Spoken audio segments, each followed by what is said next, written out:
व्यवहारी उत्तम भोगील जीव घारी विठोबार कुमाये गोपाळ कुमारी जय विठोबार कुमाये गोपाळ कुमारी जय विठोबार कुमाये गोपाळ कुमारी जय विठोबार कुमाये गोपाळ कुमारी जय विठोबार कुमाये गोपाळ कुमारी विठोबार कुमाये गोपाळ कुमारी जय विठोबार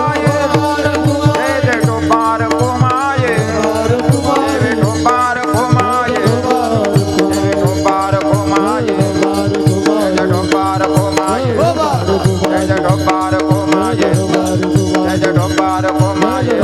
जय विठोबार कुमाये जय विठोबार कुमाये जय विठोबार कुमाये जय विठोबार कुमाये जय विठोबार कुमाये जय विठोबार कुमाये जय विठोबार कुमाये जय विठोबार कुमाये जय विठोबार कुमाये जय विठोबार कुमाये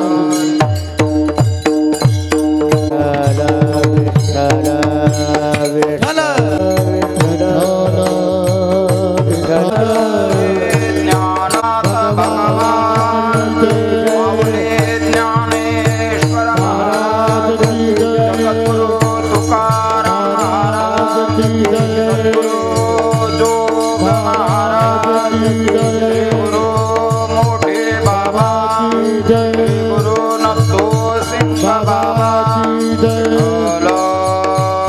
विठाल विठाल विठाल विठाल विठाल विठाल विठाल बोला पुंडरी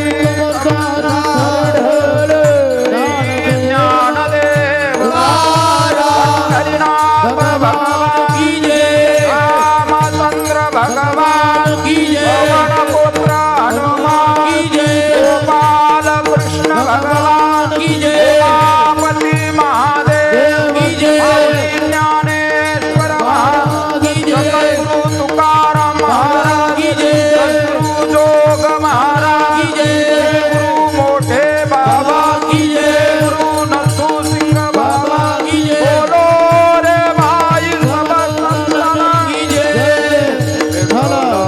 विठारे जोडून धन उत्तम व्यवहारे उदास विचारे वेच करी उत्तमची गती तो एक पावेल उत्तम भोगील जीवखानी परोपकारा नेने परनिंदा परश्रिया सदा बहिणी माया उतदया गाई पशूंचे पाडन तान्यल्या जीवन वना माझी शांतिरूपी नव्हे कोणाचा वाईट वाढवी महत्व वडिलांची उत्तमची गती तो एक पावेल उत्तम भोगील जीवखानी तुका म्हणे हेची आश्रमाचे फळ परमपद बड वैराग्याची उत्तमची गती तो एक पावेल उत्तम भोगील जीवखानी विठ्ठल विठ्ठल विठ्ठल विठ्ठल विठ्ठल विठ्ठल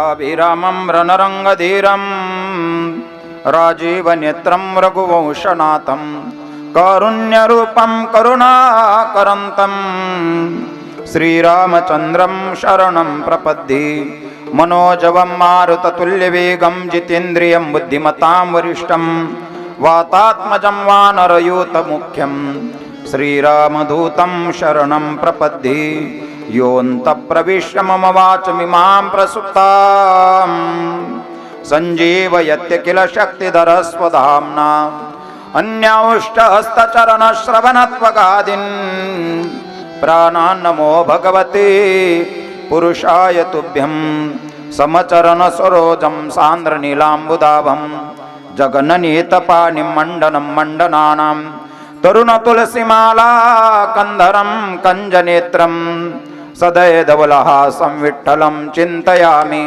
पाण्डुरङ्गा कुरु प्रथम नमन पाण्डुरङ्गा कुरु प्रथम नमन पांडुरंगा करू प्रथम नमन पांडुरंगा करू प्रथम नमन पांडुरंगा करू प्रथम नमन पांडुरंगा करू प्रथम नमन पांडुरंगा करू प्रथम नमन पांडुरंगा करू प्रथम नमन दुसरे चरणा संपातिया दुसरे चरणा संपातिया दुसरे चरणा संताजिया दुसरे चरणा संताजिया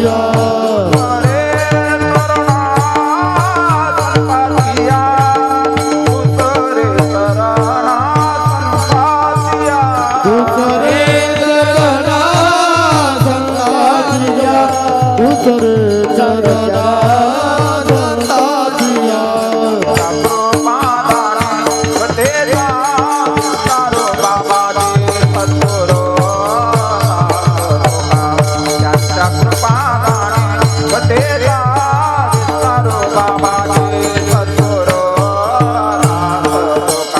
यांच्या कृपाधारे गजेचा विस्तारू बाबाने सद्गुरु दास तुका कृपाधारे गजेचा विस्तारू बाबाने सद्गुरु दास तुका आत्मरूप गणेशु स्मरण सकळ विद्यांचे अधिकरण तेचे बंधू श्री चरण श्री गुरूंचे ते नमस्कारोनी आता अभिनव वाग्विलासिनी जे चातुर्यार्थ कला कामिनी ते श्री शारदा विश्वमोहिनी नमिली मिया अलंकापुरी रम्य सिंहासनस्थं पदाम्बुजते जस्फुरदिक् प्रदेशं विधीन्द्रादिदेवै सदा स्तूयमानं समाधिस्थमूर्तिं भजे ज्ञानदेवं नमो ज्ञानेश्वरा नमो ज्ञानेश्वरा नमो ज्ञानेश्वरा नमो ज्ञानेश्वरा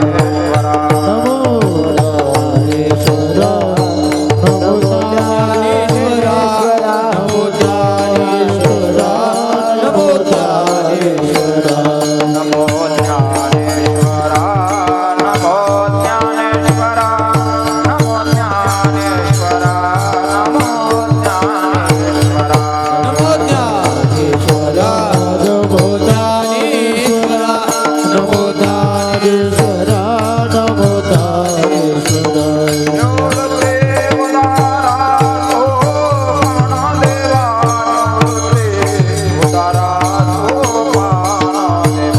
निवृत्ती उदारा सोपानदेवा निवृत्ती उदारा सोपान देवा निवृत्ती उदारा सोपान देवा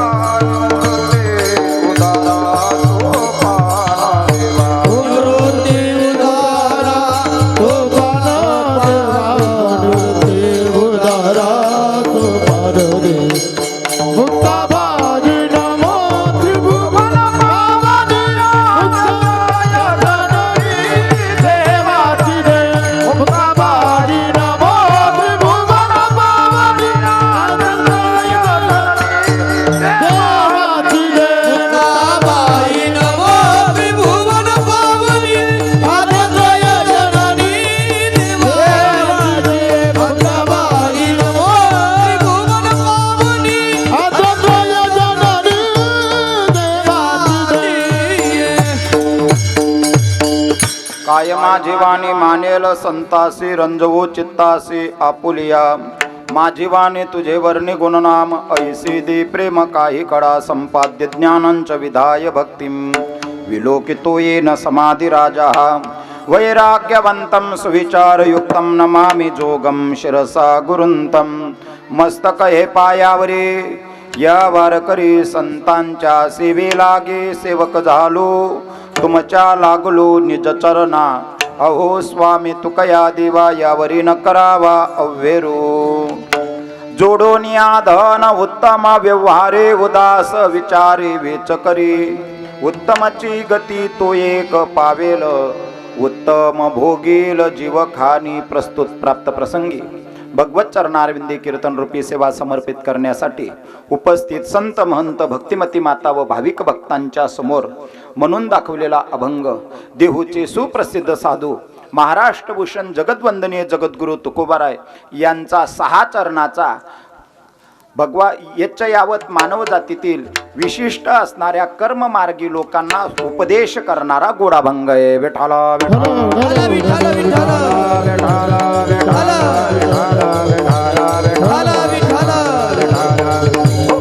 महाराज या अभंगातून गृहस्थाश्रमी माणसाला अतिशय सुंदर पद्धतीचा उपदेश या अभंगाच्या माध्यमातून व्यक्त करत आहेत. तो कशा पद्धतीने व्यक्त करतात ते सांगण्याआधी थोडासा परिहार द्यायचा तो असा. भगवान पंढरीश परमात्म्याच्या असीम अशा कृपेने सर्व साधू संतांच्या आशीर्वादाने आपल्या या हरचंद नगरमधील आदरणीय विजय नामदेव चौधरी यांच्या घराच्या वास्तुशांतीच्या प्रित्यर्थ हा 1 दिवसीय कीर्तन महोत्सव या ठिकाणी आयोजित करण्यात आलेला आहे. विठाला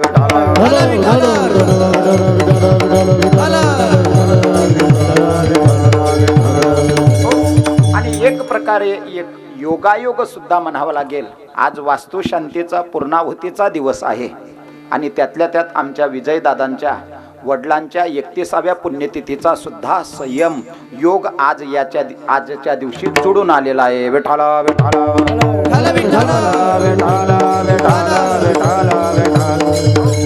स्वर्गीय वैकुंठवासी नामदेव कौतिक चौधरी यांची 31वी पुण्यतिथी आहे आणि वास्तुशांती असा दोघही योग या ठिकाणी जोडून आलेला आहे. त्या निमित्ताने त्यांना जवळजवळ नामदेव बापू यांना नामदेव अण्णांना 3 भावंड त्या ठिकाणी होते. त्याच्यामध्ये आदरणीय हरिभक्तपरायण वैकुंठवासी हिरालाल कौतिक चौधरी आणि रमण आप्पा चौधरी अशी त्यांची भावंड.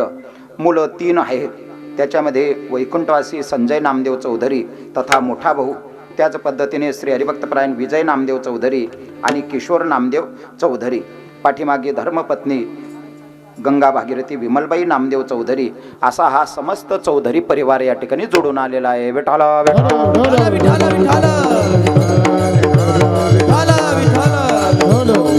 जवळजवळ 94 साली वैकुंठवासी नामदेव अण्णांचं देहावसान झालं आणि तदनंतर सर्वस्वी जबाबदारी हिरालाल बापूंच्या खांद्यावर पडली. हिरालाल बापूंनी अतिशय चांगल्या पद्धतीने या परिवाराला सांभाळलं आणि पुन्हा आज अतिशय एक आनंदाचा क्षण सुद्धा जोडून आलेला आहे.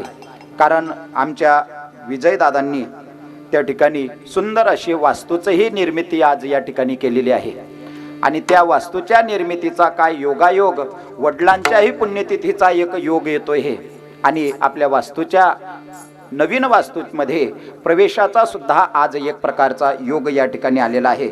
आज त्या योगाला पाहण्यासाठी आदरणीय आमचे मोठा भाऊ राहिले असते तर विशेष आनंद वाटला असता. विठाला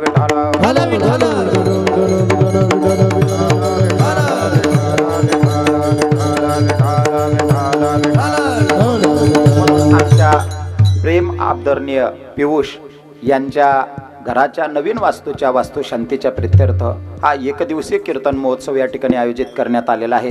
त्या निमित्ताने या ठिकाणी उपस्थितांमध्ये नामोल्लेख करून जाईल. आपल्या उत्तर महाराष्ट्रातील नामवंत कीर्तनकार आणि प्रसिद्ध गायनाचार्य आदरणीय हरिभक्तपरायण आमचे पांडुरंगजी महाराज मालपुलकर महाराज श्री सुद्धा या ठिकाणी उपस्थित आहेत।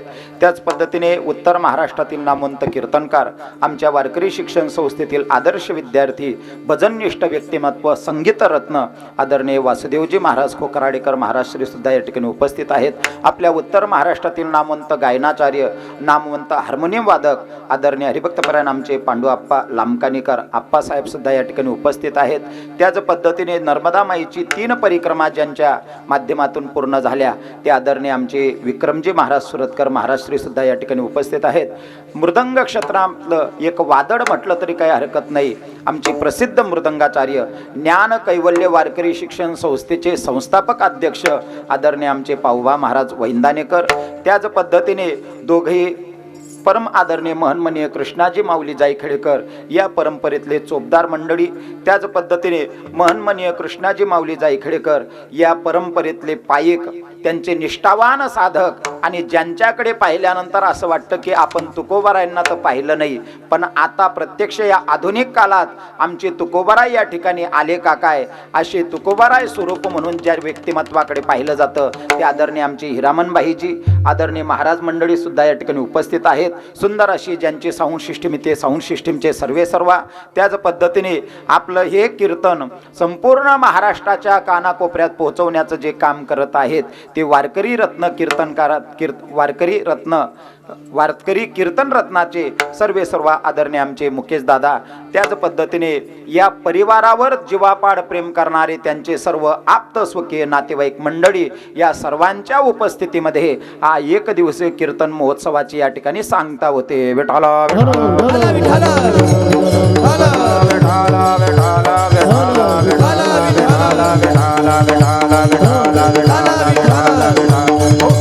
आज वास्तुशांतीचं कीर्तन आहे। त्या वास्तुशांतीमध्ये योगायोग आमच्या प्रेमच्या आजोबांची सुद्धा पुण्यतिथी आली आहे। वैकुंठवासी अण्णा आज त्यांना जाऊन 31 वर्ष पूर्णत्वाला येत आहेत आणि त्यांची 31वी पुण्यतिथी हा एक प्रकारचा योगायोग म्हणावा लागेल। कारण वास्तुशांती कधी करावी यालाही धर्मशास्त्राचा नियम आहे, वास्तुशांती का म्हणून करावी याला सुद्धा धर्मशास्त्राचा नियम आहे। कारण ज्या वास्तूत आपण प्रवेश करणार आहोत ती वास्तू बांधकामाला सुरुवात करण्यापूर्वी आपलं धर्मशास्त्र सांगतं की अगोदर त्या भूमीचं भूमिपूजन केलं पाहिजे।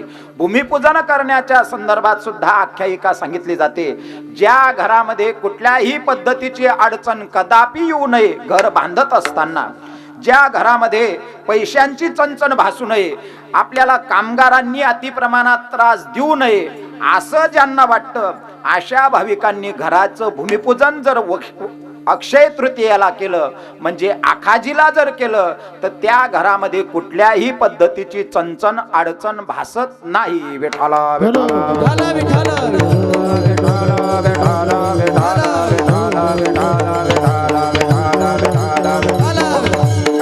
धर्मशास्त्रामध्ये घर बांधण्यासाठी कोणत्या महिन्यामध्ये त्या ठिकाणी सुरुवात करावी, वैशाख महिना सर्वाधिक पवित्र मानला गेला आहे। अनेक लोकांना वाटतं 3.5 मुहूर्तांपैकी गुढीपाडवा अत्यंत पहिला मुहूर्त आहे आणि आपल्या मराठी महिन्यातला पहिला महिना असल्यामुळे त्याला अनेक लोक विशेष महत्त्व देतात, परंतु चैत्र महिन्यामध्ये कदापि भूमिपूजन करू नये असा शास्त्राचा नियम त्या ठिकाणी दाखवला गेला आहे। विठाला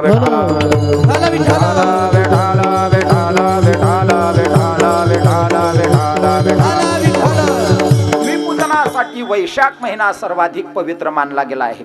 आषाढ महिना चालत नाही, श्रावण महिनाही पवित्र मानला गेला आहे, भाद्रपद महिना चालत नाही, आश्विन महिना सुद्धा चालत नाही, कार्तिक महिना पवित्र मानला गेला आहे, मार्गशीर्ष महिना पवित्र मानला गेला आहे, पौष महिना चालत नाही, त्या ठिकाणी माघ महिना त्या ठिकाणी चालत नाही, फाल्गुन महिना मात्र पवित्र मानला गेला आहे। विठाला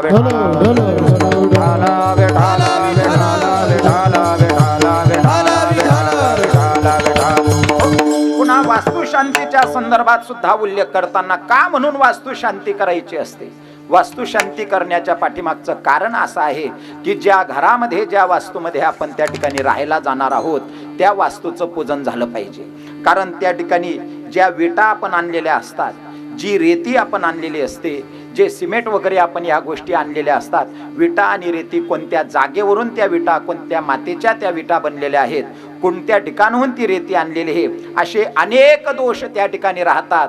त्या सर्व दोषांच्या परिहारार्थ वास्तू शांती करणं आवश्यक आहे. विठाला विठाला विठाला विठाला विठाला विठाला विठाला विठाला विठाला विठाला विठाला विठाला कारण पूर्वी आपल्या त्या ठिकाणी वास्तू भूमिपूजन करत असताना, घर बांधत असताना काही नियमांची अनुभूती त्या ठिकाणी घ्यावी लागत होती.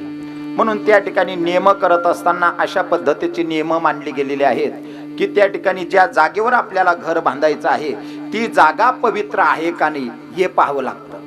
ते पाहण्यासाठी काय सांगितलंय शास्त्राने, त्या जागेवर एखादा खड्डा करावा आणि खड्डा केल्यानंतर तो 1 फुटाचा असू द्या, 2 फुटाचा असू द्या, 3 फुटाचा असू द्या, 4 फुटाचा असू द्या, तेवढा खड्डा करावा. आणि तो खड्डा झाल्यानंतर त्या खड्ड्यामध्ये त्या ठिकाणी पुन्हा तो खड्डा मातीने पुरून टाकावा. आणि मातीने पुरल्यानंतर जर त्या खड्ड्यातून त्या ठिकाणी माती पूर्ण पुरली गेली आणि थोडीफार माती त्या ठिकाणी शिल्लक राहिली, समजून घ्या ती जागा अतिशय पवित्र आहे. आणि खड्डा पुरल्यानंतर सुद्धा माती शिल्लक न राहता तरी खड्डा त्या ठिकाणी इतका त्या ठिकाणी राहिलेला आहे, खाली राहिलेला आहे, समजून घ्या ती वास्तू बांधण्यासाठी ती जागा अपवित्र मानली गेलेली आहे. विठाला विठाला विठाला विठाला विठाला विठाला विठाला विठाला. त्या घरामध्ये आपण राहण्यासाठी जाणार आहोत, ते घर त्या ठिकाणी त्या घरातली ग्रह देवता व्यवस्थित आहेत का, त्या घरातली वास्तुदेवता व्यवस्थित आहे का, त्या घरातले सर्व त्या ठिकाणी आपली कुलस्वामिनीचं पूजन आपल्याकडनं झालेलं आहे का, या ठिकाणी ज्या घरात आपण राहण्यासाठी जाणार आहोत त्या घरातले सर्व कोपरे, सर्व ग्रह देवता त्या ठिकाणी व्यवस्थित आहेत का, याचं परिपूर्ण त्या ठिकाणी लक्षण म्हणून वास्तू शांती करणं आवश्यक आहे. विठाला विठाला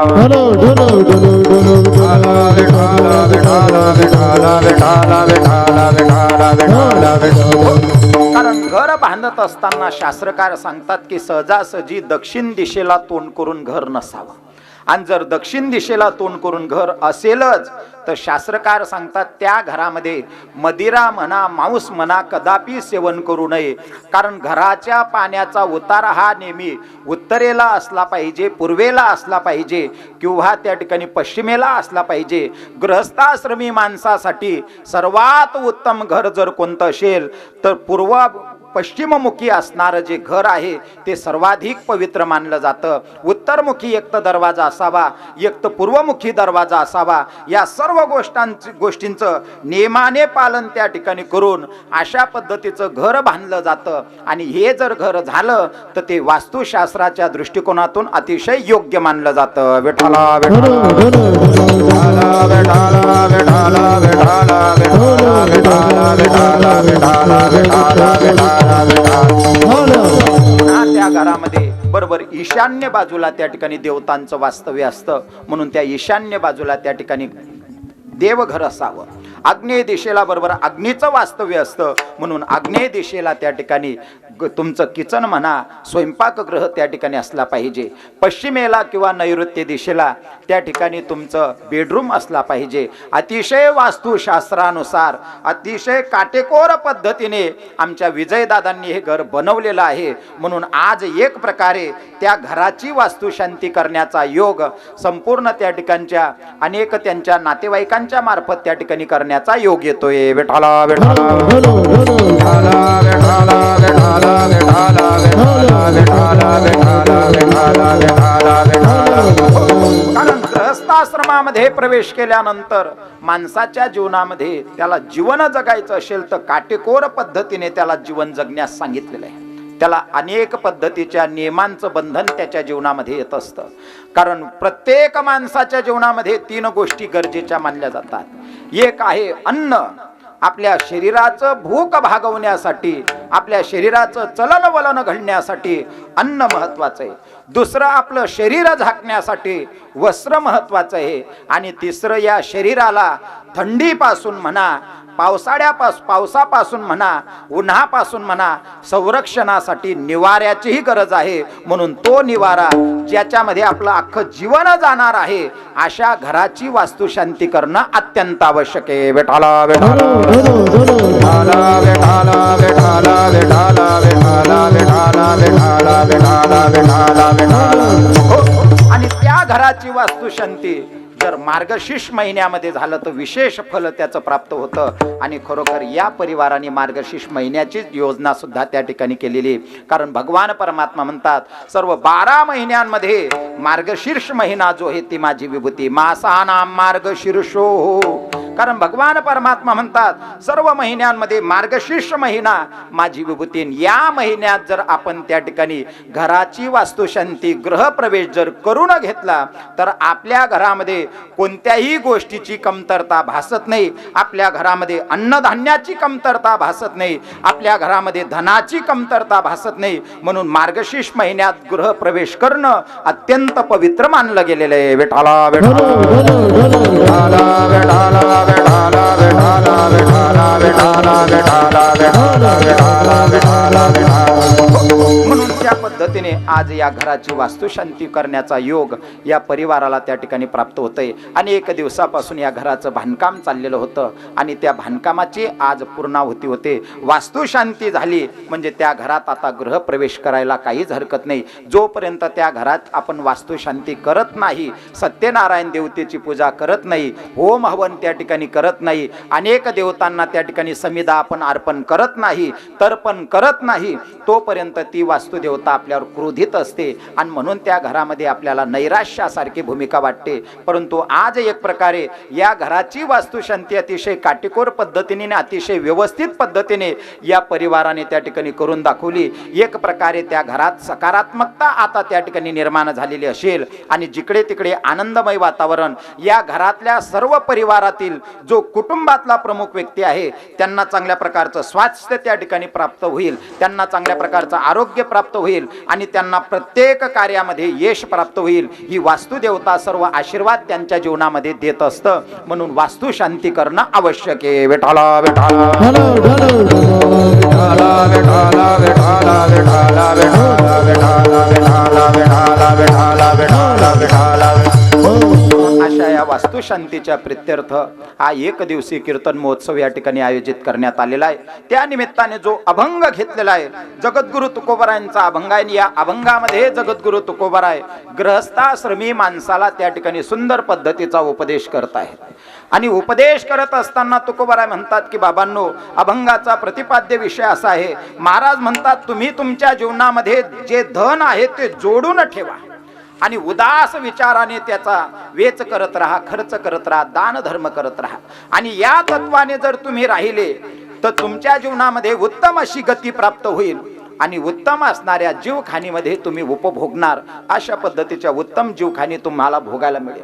पुन्हा जीवन जगत असताना कसं जीवन जगा, कायम दुसऱ्यावर परोपकार करत राहा, दुसऱ्याची परनिंदा कदापि करू नका आणि परस्त्रियांना सदा बहिणी आणि आईचा दर्जा त्या ठिकाणी द्या. एवढंच नाही, ताणलेल्या भूतदया गायींचं पालन करा आणि ताणलेल्या प्राण्यांना त्या वनामध्ये जीवनाची म्हणजे पाण्याची व्यवस्था करा. एवढंच नाही, शांती तत्वाने राहा, कोणाही बद्दलची वाईट भूमिका ठेवू नका आणि आपल्या वाडवडिलांचं महत्व वाढवण्याचं काम करा. आणि या तत्वाने जर तुम्ही राहिले तर महाराज म्हणतात हे गृहस्थाश्रमाचं सर्वात मोठं श्रेष्ठ फळ आहे. आणि हे फळ प्राप्त केल्यानंतर सुद्धा वैराग्याचं परमपद बळ प्राप्त करणारं असं हे गृहस्थाश्रमी माणसाचं फळ आहे. असा अभंगाचा प्रतिपाद्य विषय. विठाला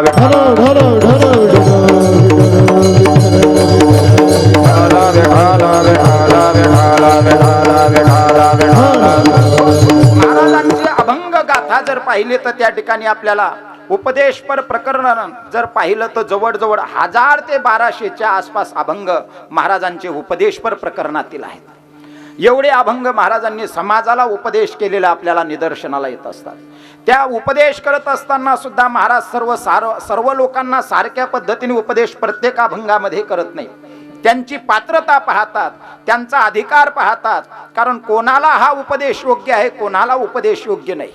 म्हणून जीवन जगत असताना, कारण समोरच्याची पात्रता पाहून त्या ठिकाणी महाराज उपदेश केलेला. साहेब जे त्यास तेची देऊ, साहेब जे त्यास तेची देऊ, साहेब जे त्यास तैसे देऊ, साहेब जे त्यास तैसे देऊ, अधिकार तैसा करू उपदेश, अधिकार तैसा करू उपदेश, अधिकार तैसा करू उपदेश, अधिकार तैसा करू उपदेश. साहेब जे त्यास तेची देऊ, साहेब जे त्यास तेची देऊ, साहेब जे त्यास तैसे देऊ, साहेब जे त्यास तैसे देऊ. महाराज म्हणतात ज्याचा जसा अधिकार आहे त्या पद्धतीने त्यांना उपदेश केला जात असतो.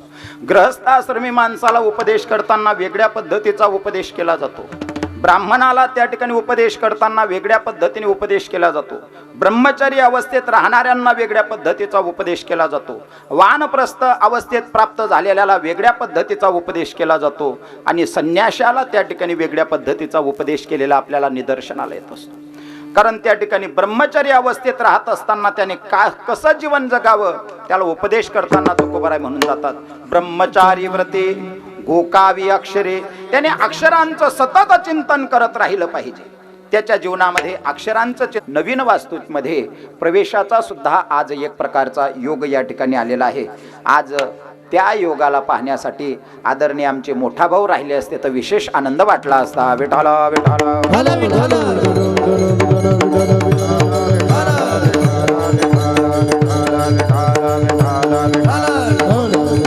आमच्या प्रेम आदरणीय पियुष यांच्या घराच्या नवीन वास्तूच्या वास्तुशांतीच्या प्रित्यर्थ हा एकदिवसीय कीर्तन महोत्सव या ठिकाणी आयोजित करण्यात आलेला आहे.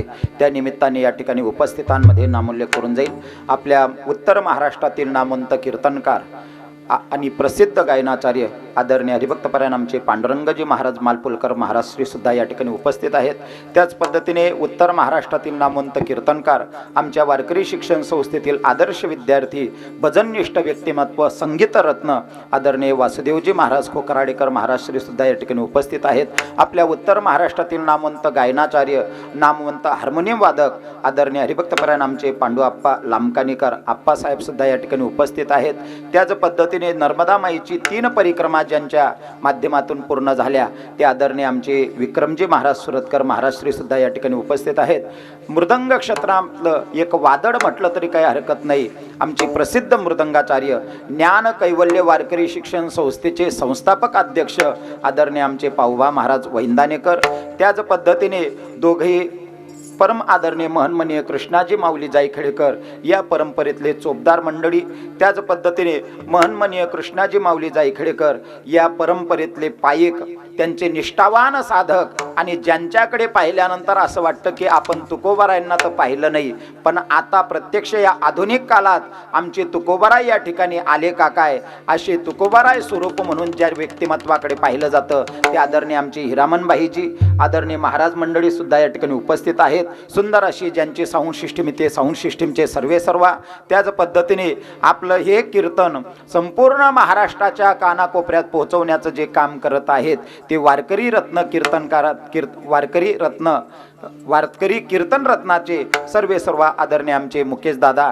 त्याच पद्धतीने या परिवारावर जीवापाड प्रेम करणारे त्यांचे सर्व आप्त स्वकीय नातेवाईक मंडळी या सर्वांच्या उपस्थितीमध्ये हा एक दिवसीय कीर्तन महोत्सवाची या ठिकाणी सांगता होते. विठाला भला विठाला, भला विठाला विठाला विठाला विठाला विठाला विठाला विठाला विठाला विठाला.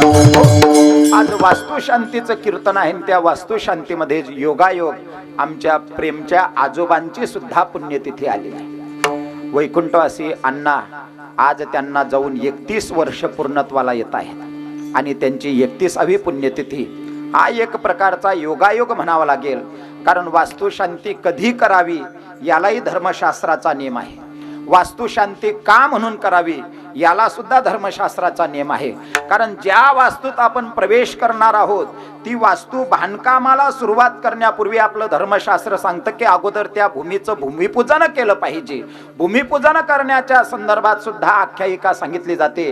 ज्या घरामध्ये कुठल्याही पद्धतीची अडचण कदापि येऊ नये, घर बांधत असताना ज्या घरामध्ये पैशांची चणचण भासू नये, आपल्याला कामगारांनी अतिप्रमाणात त्रास देऊ नये असं ज्यांना वाटतं अशा भाविकांनी घराचं भूमिपूजन जर अक्षय तृतीयेला केलं म्हणजे आखाजीला जर केलं तर त्या घरामध्ये कुठल्याही पद्धतीची चणचण अडचण भासत नाही. विठाला विठाला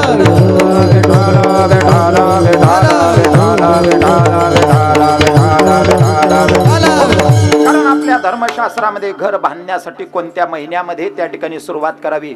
वैशाख महिना सर्वाधिक पवित्र मानला गेला आहे. अनेक लोकांना वाटतं 3.5 मुहूर्तांपैकी गुढीपाडवा अत्यंत पहिला मुहूर्त आहे आणि आपल्या मराठी महिन्यातला पहिला महिना असल्यामुळे त्याला अनेक लोक विशेष महत्त्व देतात. परंतु चैत्र महिन्यामध्ये कदापि भूमिपूजन करू नये असा शास्त्राचा नियम त्या ठिकाणी दाखवला गेला आहे. विठाला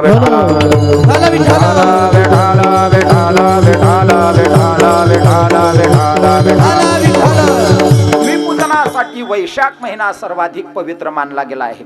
आषाढ महिना चालत नाही, श्रावण महिनाही पवित्र मानला गेला आहे, भाद्रपद महिना चालत नाही, आश्विन महिना सुद्धा चालत नाही, कार्तिक महिना पवित्र मानला गेला आहे, मार्गशीर्ष महिना पवित्र मानला गेला आहे, पौष महिना चालत नाही, त्या ठिकाणी माघ महिना त्या ठिकाणी चालत नाही, फाल्गुन महिना मात्र पवित्र मानला गेला आहे. विठाला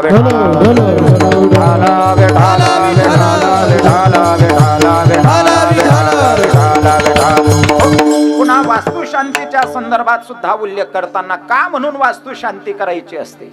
वास्तुशांती करण्याच्या पाठीमागचं कारण असं आहे की ज्या घरामध्ये ज्या वास्तूमध्ये आपण त्या ठिकाणी राहायला जाणार आहोत त्या वास्तूचं पूजन झालं पाहिजे. कारण त्या ठिकाणी ज्या विटा आपण आणलेल्या असतात, जी रेती आपण आणलेली असते, जे सिमेंट वगैरे आपण या गोष्टी आणलेल्या असतात, विटा आणि रेती कोणत्या जागेवरून त्या विटा, कोणत्या मातीच्या त्या विटा बनलेल्या आहेत, कोणत्या ठिकाणाहून ती रेती आणलेली आहे, असे अनेक दोष त्या ठिकाणी राहतात.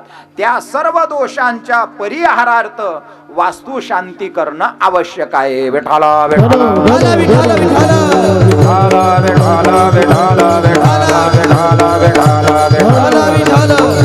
कारण पूर्वी आपल्या त्या ठिकाणी वास्तू भूमिपूजन करत असताना, घर बांधत असताना काही नियमांची अनुभूती त्या ठिकाणी घ्यावी लागत होती.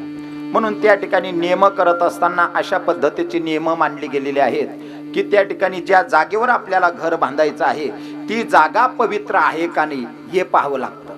ते पाहण्यासाठी काय सांगितलंय शास्त्राने, त्या जागेवर एखादा खड्डा करावा आणि खड्डा केल्यानंतर तो 1 फुटाचा असू द्या, 2 फुटाचा असू द्या, 3 फुटाचा असू द्या, 4 फुटाचा असू द्या, तेवढा खड्डा करावा. आणि तो खड्डा झाल्यानंतर त्या खड्ड्यामध्ये त्या ठिकाणी पुन्हा तो खड्डा मातीने पुरून टाकावा. आणि मातीने पुरल्यानंतर जर त्या खड्ड्यातून त्या ठिकाणी माती पूर्ण पुरली गेली आणि थोडीफार माती त्या ठिकाणी शिल्लक राहिली, समजून घ्या ती जागा अतिशय पवित्र आहे. आणि खड्डा पुरल्यानंतर सुद्धा माती शिल्लक न राहता तरी खड्डा त्या ठिकाणी इतका त्या ठिकाणी राहिलेला आहे, खाली राहिलेला आहे, समजून घ्या ती वास्तू बांधण्यासाठी ती जागा अपवित्र मानली गेलेली आहे. विठाला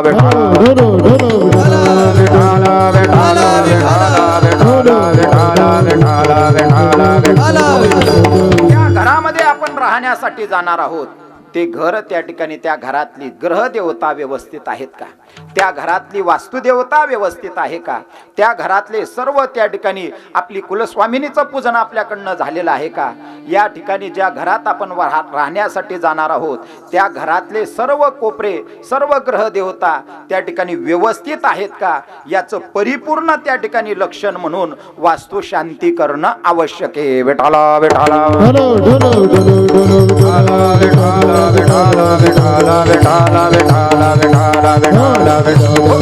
कारण घर बांधत असताना शास्त्रकार सांगतात की सहजासहजी दक्षिण दिशेला तोंड करून घर नसावं. आणि जर दक्षिण दिशेला तोंड करून घर असेलच तर शास्त्रकार सांगतात त्या घरामध्ये मदिरा म्हणा मांस म्हणा कदापि सेवन करू नये. कारण घराच्या पाण्याचा उतारा हा नेहमी उत्तरेला असला पाहिजे, पूर्वेला असला पाहिजे किंवा त्या ठिकाणी पश्चिमेला असला पाहिजे. गृहस्थाश्रमी माणसासाठी सर्वात उत्तम घर जर कोणतं असेल तर पश्चिममुखी असणारं जे घर आहे ते सर्वाधिक पवित्र मानलं जातं. उत्तरमुखी एक तर दरवाजा असावा, एक तर पूर्वमुखी दरवाजा असावा. या सर्व गोष्टींचं नियमाने पालन त्या ठिकाणी करून अशा पद्धतीचं घर बांधलं जातं. आणि हे जर घर झालं तर ते वास्तुशास्त्राच्या दृष्टिकोनातून अतिशय योग्य मानलं जातं. विठ्ठला विठ्ठला विठ्ठला विठ्ठला विठ्ठला विठ्ठला विठ्ठला विठ्ठला विठ्ठला विठ्ठला विठ्ठला. त्या घरामध्ये बरोबर ईशान्य बाजूला त्या ठिकाणी देवतांचं वास्तव्य असतं. म्हणून त्या ईशान्य बाजूला त्या ठिकाणी देवघर असावं. आग्नेय दिशेला बरोबर अग्नीचं वास्तव्य असतं. म्हणून आग्नेय दिशेला त्या ठिकाणी तुमचं किचन म्हणा स्वयंपाकगृह त्या ठिकाणी असला पाहिजे. पश्चिमेला किंवा नैऋत्य दिशेला त्या ठिकाणी तुमचं बेडरूम असला पाहिजे. अतिशय वास्तुशास्त्रानुसार अतिशय काटेकोर पद्धतीने आमच्या विजयदादांनी हे घर बनवलेलं आहे. म्हणून आज एक प्रकारे त्या घराची वास्तुशांती करण्याचा योग संपूर्ण त्या ठिकाणच्या अनेक त्यांच्या नातेवाईकांच्या मार्फत त्या ठिकाणी करण्याचा योग येतोय. विठ्ठला विठ्ठला विठ्ठला विठ्ठला विठ्ठला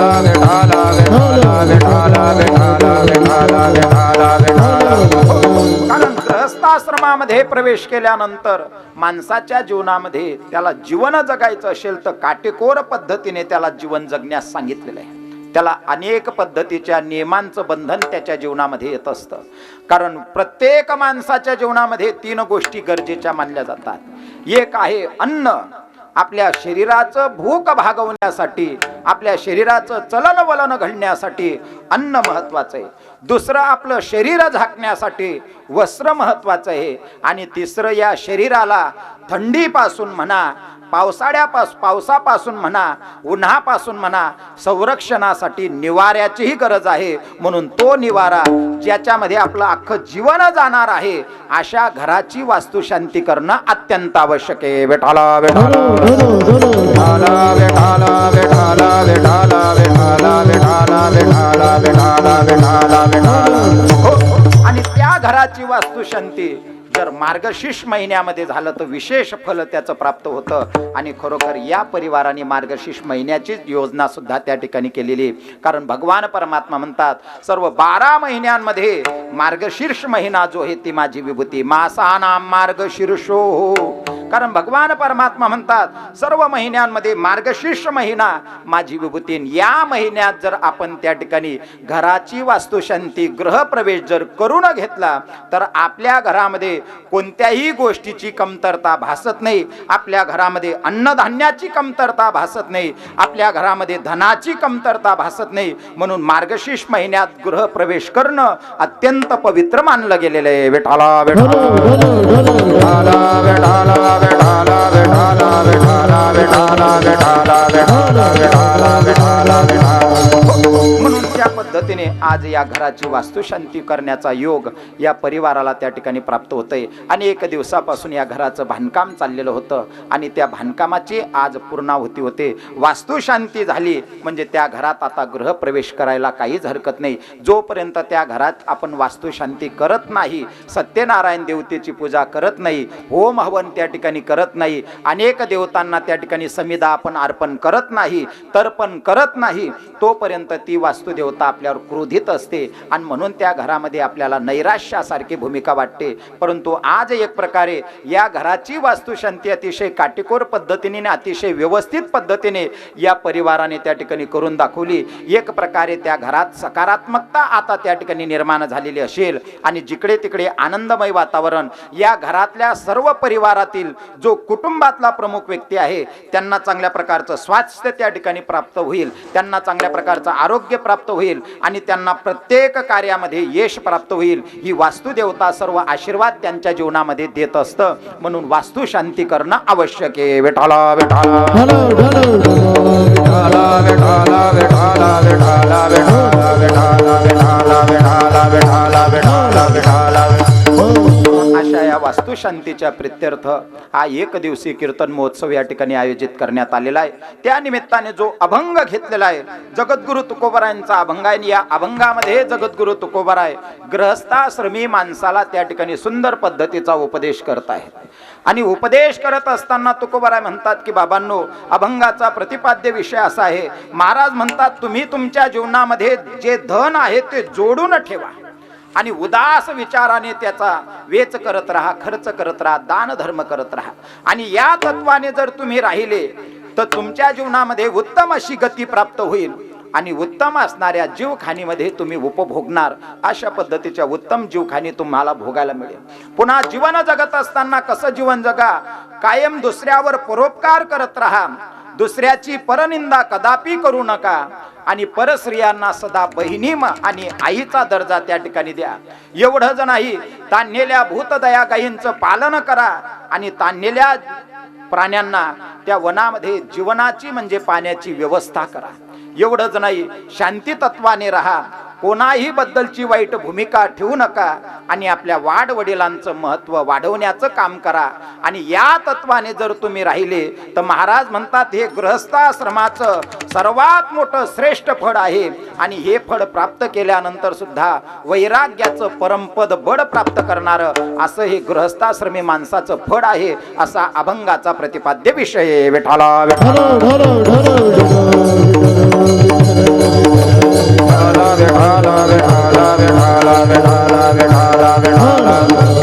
महाराजांची अभंग गाथा जर पाहिले तर त्या ठिकाणी आपल्याला उपदेशपर प्रकरण जर पाहिलं तर जवळजवळ 1000 ते 1200च्या आसपास अभंग महाराजांचे उपदेशपर प्रकरणातील आहेत. एवढे अभंग महाराजांनी समाजाला उपदेश केलेला आपल्याला निदर्शनाला येत असतात. त्या उपदेश करत असताना सुद्धा महाराज सर्व लोकांना सारख्या पद्धतीने उपदेश प्रत्येक अभंगामध्ये करत नाही. त्यांची पात्रता पाहतात, त्यांचा अधिकार पाहतात. कारण कोणाला हा उपदेश योग्य आहे, कोणाला उपदेश योग्य नाही.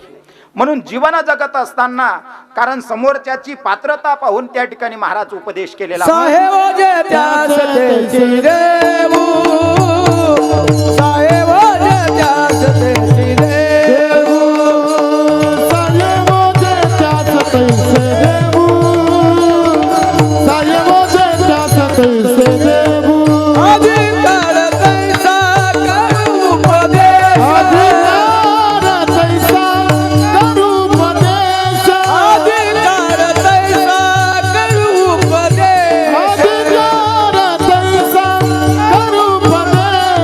साहेब जे त्यास तेची देऊ, साहेब जे त्यास तेची देऊ, साहेब जे त्यास तैसे देऊ, साहेब जे त्यास तैसे देऊ. महाराज म्हणतात ज्याचा जसा अधिकार आहे त्या पद्धतीने त्यांना उपदेश केला जात असतो. गृहस्थाश्रमी माणसाला उपदेश करताना वेगळ्या पद्धतीचा उपदेश केला जातो. ब्राह्मणाला त्या ठिकाणी उपदेश करताना वेगळ्या पद्धतीने उपदेश केला जातो. ब्रह्मचारी अवस्थेत राहणाऱ्यांना वेगळ्या पद्धतीचा उपदेश केला जातो. वानप्रस्थ अवस्थेत प्राप्त झालेल्याला वेगळ्या पद्धतीचा उपदेश केला जातो. आणि संन्याशाला त्या ठिकाणी वेगळ्या पद्धतीचा उपदेश केलेला आपल्याला निदर्शनाला येत असतो. कारण त्या ठिकाणी ब्रह्मचारी अवस्थेत राहत असताना त्याने कसं जीवन जगावं त्याला उपदेश करताना तुकोबराय म्हणून जातात, ब्रह्मचारी व्रते गोकावी अक्षरे. त्याने अक्षरांचं सतत चिंतन करत राहिलं पाहिजे. त्याच्या जीवनामध्ये अक्षरांचं ही माय माऊलीच्या बाबतीत वाईट भावना त्याच्या अंतकरणात येता कामा नये. ब्रह्मचारी नुसता शरीराने ब्रह्मचारी मानला जात नाही. ब्रह्मचारी 3 पद्धतीचा मानला गेलेला आहे. एक कायिक ब्रह्मचारी आहे, दुसरा वाचिक ब्रह्मचारी आहे आणि तिसरा मानसिक ब्रह्मचारी आहे. कायिक म्हणजे शरीराने त्या ठिकाणी ब्रह्मचारी राहणं, ब्रह्मचर्य व्रताने राहणं. ब्रह्मचर्याची अवस्था कशा पद्धतीने, जन्मतेने प्रसंगे श्रीदेह शिवने अंगे, एवढाच त्याचा श्रीशी संबंध आलेला, त्याच्या व्यतिरिक्त अजिबात नाही. म्हणून या तत्वाने जो राहिला, शरीराला त्याने त्यापर्यंत पद्धतीने शारीरिक दृष्टिकोनातून कायिक ब्रह्मचारी त्या ठिकाणी मानला गेलेला आहे. मग दुसरं वाचिक ब्रह्मचारी, आपल्या वाणीतून कधीही कोणाही बद्दलची वाईट भूमिका असता कामा नये. वाईट चिंतन त्याच्या मुखामध्ये नसावं. आणि तिसरं, मनात सुद्धा त्याच्या जीवनात कुठल्याही स्त्रीबद्दलची वाईट भूमिका येता कामा नाही. अशा तिघही तत्वांनी तो युक्त असेल तेव्हा त्याला परिपूर्ण ब्रह्मचर्यत्व मानलं जातं. विठाला विठाला विठाला विठाला विठाला विठाला विठाला विठाला विठाला विठाला विठाला. दुसरा जो ब्रह्मचर्य त्या ठिकाणी सांगितला जातो, दुसरा वर्ग आहे तो गृहस्थाश्रमी माणसाचा. गृहस्थाश्रमी माणसाने कसं जीवन जगावं, काय जगावं याचं संपूर्ण वर्णन प्रस्तुत चिंतन सेवेसाठी घेतलेल्या अभंगात तुकोबारांनी दाखवलेलं आहे. विठाला विठाला विठाला विठाला विठाला विठाला. तिसरं त्या ठिकाणी वर्णन करताना वानप्रस्थ आश्रमामध्ये प्रवेश करण्यापूर्वी आपलं शास्त्र सांगतं 50 माणसाचं वय पूर्ण झालं मग तिथून पुढे 51 लागतं. 51 वन शब्द लागत असतो. 51 शब्दानंतर परिस्थिती आहे 51 नंतर माणसाने वनात जावं. 51 नंतर माणसाने आपला संपूर्ण व्यवहार मुलाबाळांच्या स्वाधीन करावा.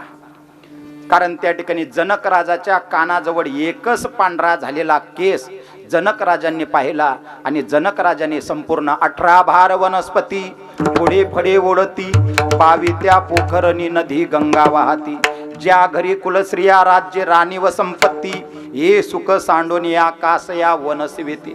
त्यांच्याजवळ सर्व काही ऐश्वर्य असल्यानंतर सुद्धा जनक राजांनी कानाजवळ एकच पांढरा झालेला केस पाहिला तर संपूर्ण घरादाराचा त्याग करून वनात निघून गेले. आपला अख्खं दव्य वैजास तरी बाहेर जाण्याचं नाव करत नाही. आणि ते दव्य दिसू नये म्हणून त्यांनावर पर्याय म्हणून सुद्धा काही काय त्या ठिकाणी मिशी करून टाकतच काही म्हणून अशी भूमिका त्या ठिकाणी. म्हणून त्या ठिकाणी शास्त्रकारांनी फार सुंदर पद्धतीने उल्लेख केलेला आहे की बाबांनो, कारण भगवान परमात्मा प्रत्येकावर सुरुवातीला 5 धक्के पाठवत असतात. आता हा सावध होईल आणि माझ्या चिंतनाला लागेल. परमात्मा पहिला धक्का पाठवतो केस पांढरे होणे. आता हा देवाच्या चिंतनाला लागलं पाहिजे, पण लोकांनी त्याच्यावर पर्याय शोधून काढला केस काळे करण्याचा, पण लोक त्याच्यावर सावध झाले नाही. परमात्म्याने दुसरा धक्का पाठवला नजर कमी होणे. आता तरी हा माझ्या चिंतनाला लागेल, परम लोकांनी त्याच्यावर पर्याय शोधून काढला चष्मा बसून घेणे आणि पिक्चरमध्ये ती स्त्री कशी नाचते ते पाहत राहणे. लोकांनी त्यानंतर परमात्मा तिसरा धक्का पाठवतात कमी ऐकू येणं. आता तरी हा माझ्या चिंतनाला लागेल. लोकांनी त्याच्यावरही पर्याय शोधून काढला कर्णयंत्र बसून घेणे आणि त्या ठिकाणी पिक्चरचे गाणे ऐकत बसणे. परमात्मा चौथा धक्का पाठवतात दात पडणे.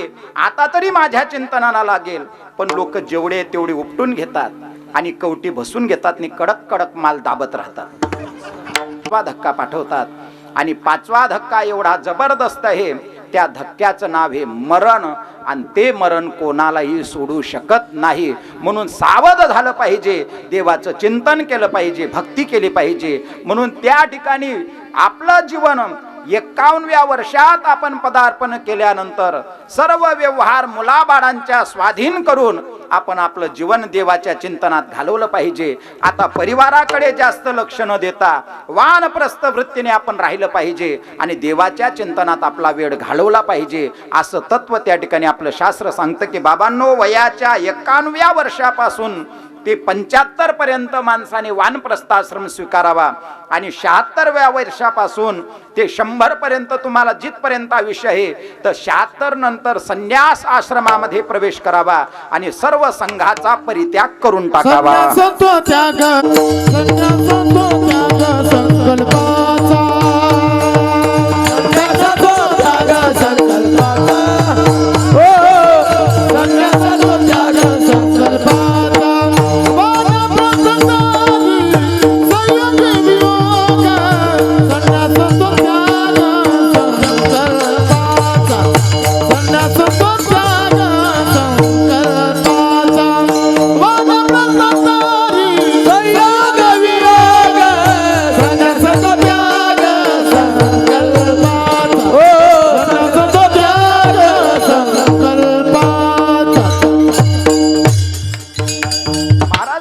त्याच्या जीवनामध्ये संकल्पाचा त्याग झाला पाहिजे. त्याने कुठलाही संकल्प त्या ठिकाणी करू नये. एवढंच नाही, काम्य कर्माचा त्याग त्याच्या जीवनामध्ये झाला पाहिजे. सर्व संघाचा परित्याग त्याच्या जीवनामध्ये झाला पाहिजे आणि मग तेव्हा त्याला संन्यास अवस्था त्या ठिकाणी प्राप्त होत असते. म्हणून या पद्धतीने उपदेश करताना पदोपदी त्या ठिकाणी प्रत्येक आश्रमाला महाराजांचे उपदेश पर आपल्याला अभंग दिसून येतात. काही ठिकाणी महाराजांनी त्या ठिकाणी ब्राह्मणाला उपदेश केलेला दिसून येतो, काही अभंगांमध्ये वानप्रस्थाला उपदेश केलेला दिसून येतो, काही अभंगांमध्ये क्षत्रियाला उपदेश केलेला दिसून येतो, काही अभंगांमध्ये वैश्याला उपदेश केलेला दिसून येतो, काही अभंगामध्ये शूद्राला उपदेश केलेला आपल्याला दिसून येत असतो. कारण उपदेश करत असताना महाराजांनी त्या पद्धतीने समोरच्याची पात्रता पाहून त्या ठिकाणी उपदेश केलेला आहे. कारण शास्त्रकार सांगतात की बाबांनो, नामचिंतनाच्या बाबतीत म्हणा, भक्तीच्या बाबतीत म्हणा, जर उपदेश करायचा असेल तर या मृत्यू लोकामध्ये जेवढे जेवढे मानव म्हणून जन्माला आलेले आहेत त्यांना सर्वांच्या त्यांच्या ठिकाणची पात्रता न पाहता जो उपदेश केला जातो त्याला नामचिंतनाचा उपदेश म्हटला जात असतो. दुसरा जो उपदेश आहे कर्माची आणि त्या ठिकाणी अकर्माची पात्रता पाहावी लागते. हा अधिकारी आहे का नाही याच्या संदर्भात उपदेश करायचा असेल तर ज्ञानी पुरुषाला त्या ठिकाणी पात्रता पाहून उपदेश करावा लागतो, कर्म मार्गाला पात्रता पाहून उपदेश करावा लागतो आणि योग मार्गातल्या व्यक्तीला सुद्धा पात्रता पाहून उपदेश करावा लागतो. विठाला विठाला विठाला विठाला विठाला विठाला विठाला विठाला विठाला विठाला विठाला. कर्म मार्गाचा उपदेश करताना त्या ठिकाणी पात्रता पाहावी लागते. कर्म मार्गामध्ये त्या ठिकाणी अनेक पद्धतीचा संदेश दिला गेलेला आहे. कारण आपल्या शरीरावर वस्त्र परिधान करण्यासाठी कोणत्या दिवशी नवीन वस्त्र परिधान करावं याला सुद्धा कर्म आहे. एवढंच नाही, भोजनाला कोणत्या दिशेला तोंड करून बसावं याला सुद्धा कर्म आहे. एवढंच नाही, रात्री झोपताना कोणत्या दिशेला डोकं करून झोपावं याला सुद्धा नियम आपल्या शास्त्रामध्ये आहे. आपलं शास्त्र फार काटेकोर पद्धतीने त्या ठिकाणी मार्गदर्शन करतं. कारण रात्री जर झोपायचं असेल तर झोपत असताना जो जमिनीवर झोपतो तो सर्वात उत्तम झोपणारा. दुसरा जो आहे बाजेवर झोपणारा, त्या ठिकाणी लहानशी एक पट्टी टाकून त्याच्यावर जो झोपतो तो मध्यम प्रकारचा झोपणारा. आणि गादी लोड पलंगावर जो व्यवस्थित झोपत असतो अशाची जी झोप आहे ती कनिष्ठ वर्गाची झोप मानली जाते. पुन्हा जमिनीवर झोपणारा, त्याच्या शरीराची जेवढी बाजू असेल, आकार असेल, तेवढ्याच पद्धतीची पट्टी त्याने घेतली पाहिजे. सहजासहजी माणसाने पहिला मुद्दा झोप घ्यायचा असेल तर त्याने डाव्याच कुशीवर झोप घेतली पाहिजे. डाव्या कुशीवर झोपणारा अतिशय उत्तम प्रकारचा मानला जातो. कारण त्याचं रक्ताभिसरण व्यवस्थित होत राहतं, अन्न खाल्लेलं पचनक्रिया व्यवस्थित होत राहते आणि त्याच्या शरीरामध्ये व्यवस्थित त्या ठिकाणी वायूचं संचार होताना त्या ठिकाणी दिसून येतो. म्हणून या पद्धतीचं झोपणं त्या ठिकाणी सांगितलं गेलेलं आहे. एवढंच नाही, झोपत असताना आपलं जे डोकं आहे एक तर दक्षिणेला असावं, एक तर ते डोकं पूर्वेला असावं. अनेक लोक म्हणतात महाराज तुम्ही फार चांगल्या पद्धतीने नियम सांगतात, आम्ही त्याच पद्धतीने झोपतो, पण झोपायची सवय चक्री झोप असल्यामुळे आम्ही दक्षिणेला डोकं करून झोपतो, ते डोकं कधी पूर्वेला चाललं जातं तेच आम्हाला समजत नाही. एकानं सांगितलं महाराज तुम्ही फार नियम व्यवस्थित सांगितला, आम्ही किचनमध्ये त्या ठिकाणी रात्री बेडरूममध्ये झोपलो पण सकाळी उठलो तर डायरेक्ट किचनमध्ये सापडतो. अशी काहींची झोप त्या ठिकाणी असते. म्हणून झोपत असताना एक तर दक्षिणेला डोकं असावं, एक तर पूर्वेला डोकं असावं. पूर्वेला आणि दक्षिणेला डोकं का म्हणून आमच्या शास्त्राने सांगितलं, याच्याशी विज्ञानाचा काही संबंध आहे का? हो, विज्ञानाचा आणि आमच्या शास्त्राचा अतिशय घनिष्ठ संबंध आहे. काय संबंध आहे? कारण जो व्यक्ती कायमस्वरूपी दक्षिणेला डोकं करून झोपत असतो असा जो व्यक्ती आहे, या व्यक्तीच्या जीवनामध्ये कधीही लकव्याचा त्रास होत नाही. म्हणून त्याने दक्षिणेला डोकं करून झोपावं. आणि जो व्यक्ती पूर्व दिशेला डोकं करून झोपत असतो असा जो व्यक्ती आहे त्या व्यक्तीच्या जीवनामध्ये विद्येची प्राप्ती होते, त्याला कधीही स्मृती विस्मरणाचा त्रास त्याच्या जीवनात घडत नाही. विठाला विठाला विठाला विठाला विठाला विठाला विठाला विठाला. पुन्हा दक्षिणेला त्या ठिकाणी उत्तरेला जर डोकं करून झोपलं तर निद्रानाश होतो आणि पश्चिमेला डोकं करून झोपलं तर चिंताक्रांत मनुष्य होत असतो. म्हणून झोपण्याच्या संदर्भात अशी मर्यादा त्या ठिकाणी सांगितली. पुन्हा झोप घेत असताना शास्त्राने मर्यादा सांगितली, ती झोप फक्त रात्रीच्या समयालाच असली पाहिजे. रात्री 10ला जर झोपले तर पहाटे तुम्ही जास्तीत जास्त 5 वाजेपर्यंत उठले पाहिजे. पण नेमकं आपण सूर्यमुखी झालेले आहेत सध्या. जोपर्यंत सूर्य उदयाला येत नाही तोपर्यंत आमचे डोळेच उघडत नाही. महाराज तुम्ही फार नियम चांगले सांगतात, परंतु सकाळची ब्रह्ममुहूर्ताची जी झोप आहे ती त्या ठिकाणी साखर झोप मानली जाते आणि अशी झोप कोणालाही मोडायशी वाटत नाही. आणि सहजासहजी दिवसा माणसाने कदापि झोपू नये. दिवसा झोपण्याला परवानगी फक्त बालकांना आणि वयोवृद्धांना दिलेली आहे. दिवसा माणसाने, बालक म्हणजे 5 वर्षाच्या आतील जो मुलगा आहे त्याला दिवसा झोपण्यास सांगितलंय, आणि वयोवृद्ध म्हणजे जो 75च्या पुढे गेलेला आहे अशांनाच त्या ठिकाणी दिवसा झोपायला सांगितलेले. आणि जो व्यक्ती सहजासहजी दिवसा झोपत असतो अशा माणसाच्या जीवनामध्ये विस्मरणाचा त्रास लवकर व्हायला सुरुवात होत असते. विठाला विठाला विठाला विठाला विठाला विठाला विठाला विठाला विठाला विठाला विठाला विठाला. विसर पडला तर परिस्थिती काय? विसरली तया थोर झाले हानी, पचतील खानी 84.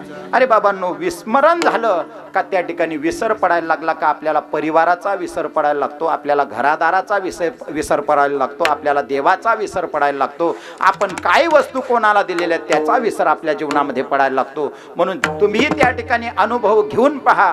फक्त दिवसाची झोप बंद करा, आपोआप तुमच्या जीवनातलं विस्मरण नष्ट झाल्याशिवाय राहणार नाही. विठाला विठाला विठाला विठाला विठाला विठाला विठाला विठाला विठाला. सध्या तर विसराळूच प्रकार जास्त निर्माण झालेला आहे, कारण मोबाईलमुळे आमचा 2-2, 3-3 वाजेपर्यंत जागरण व्हायला लागलेलं आहे.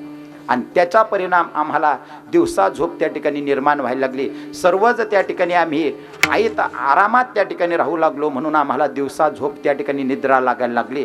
आणि दिवसा शास्त्रकार सांगतात माणसाने दिवसा कदापि झोपू नये असं शास्त्रात उल्लेख आलेला आहे.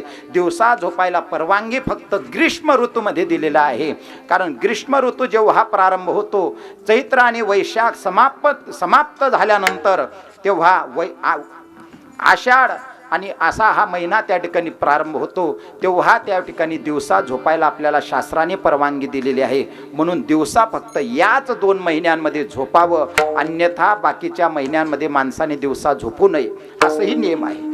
जेवणाला बसत असताना कोणत्या दिशेला तोंड करून झोपावं याला सुद्धा नियम आहे. माणसाने एक तर उत्तरेला तोंड करून भोजन करावं, एक तर त्याने पूर्वेला तोंड करून भोजन करावं.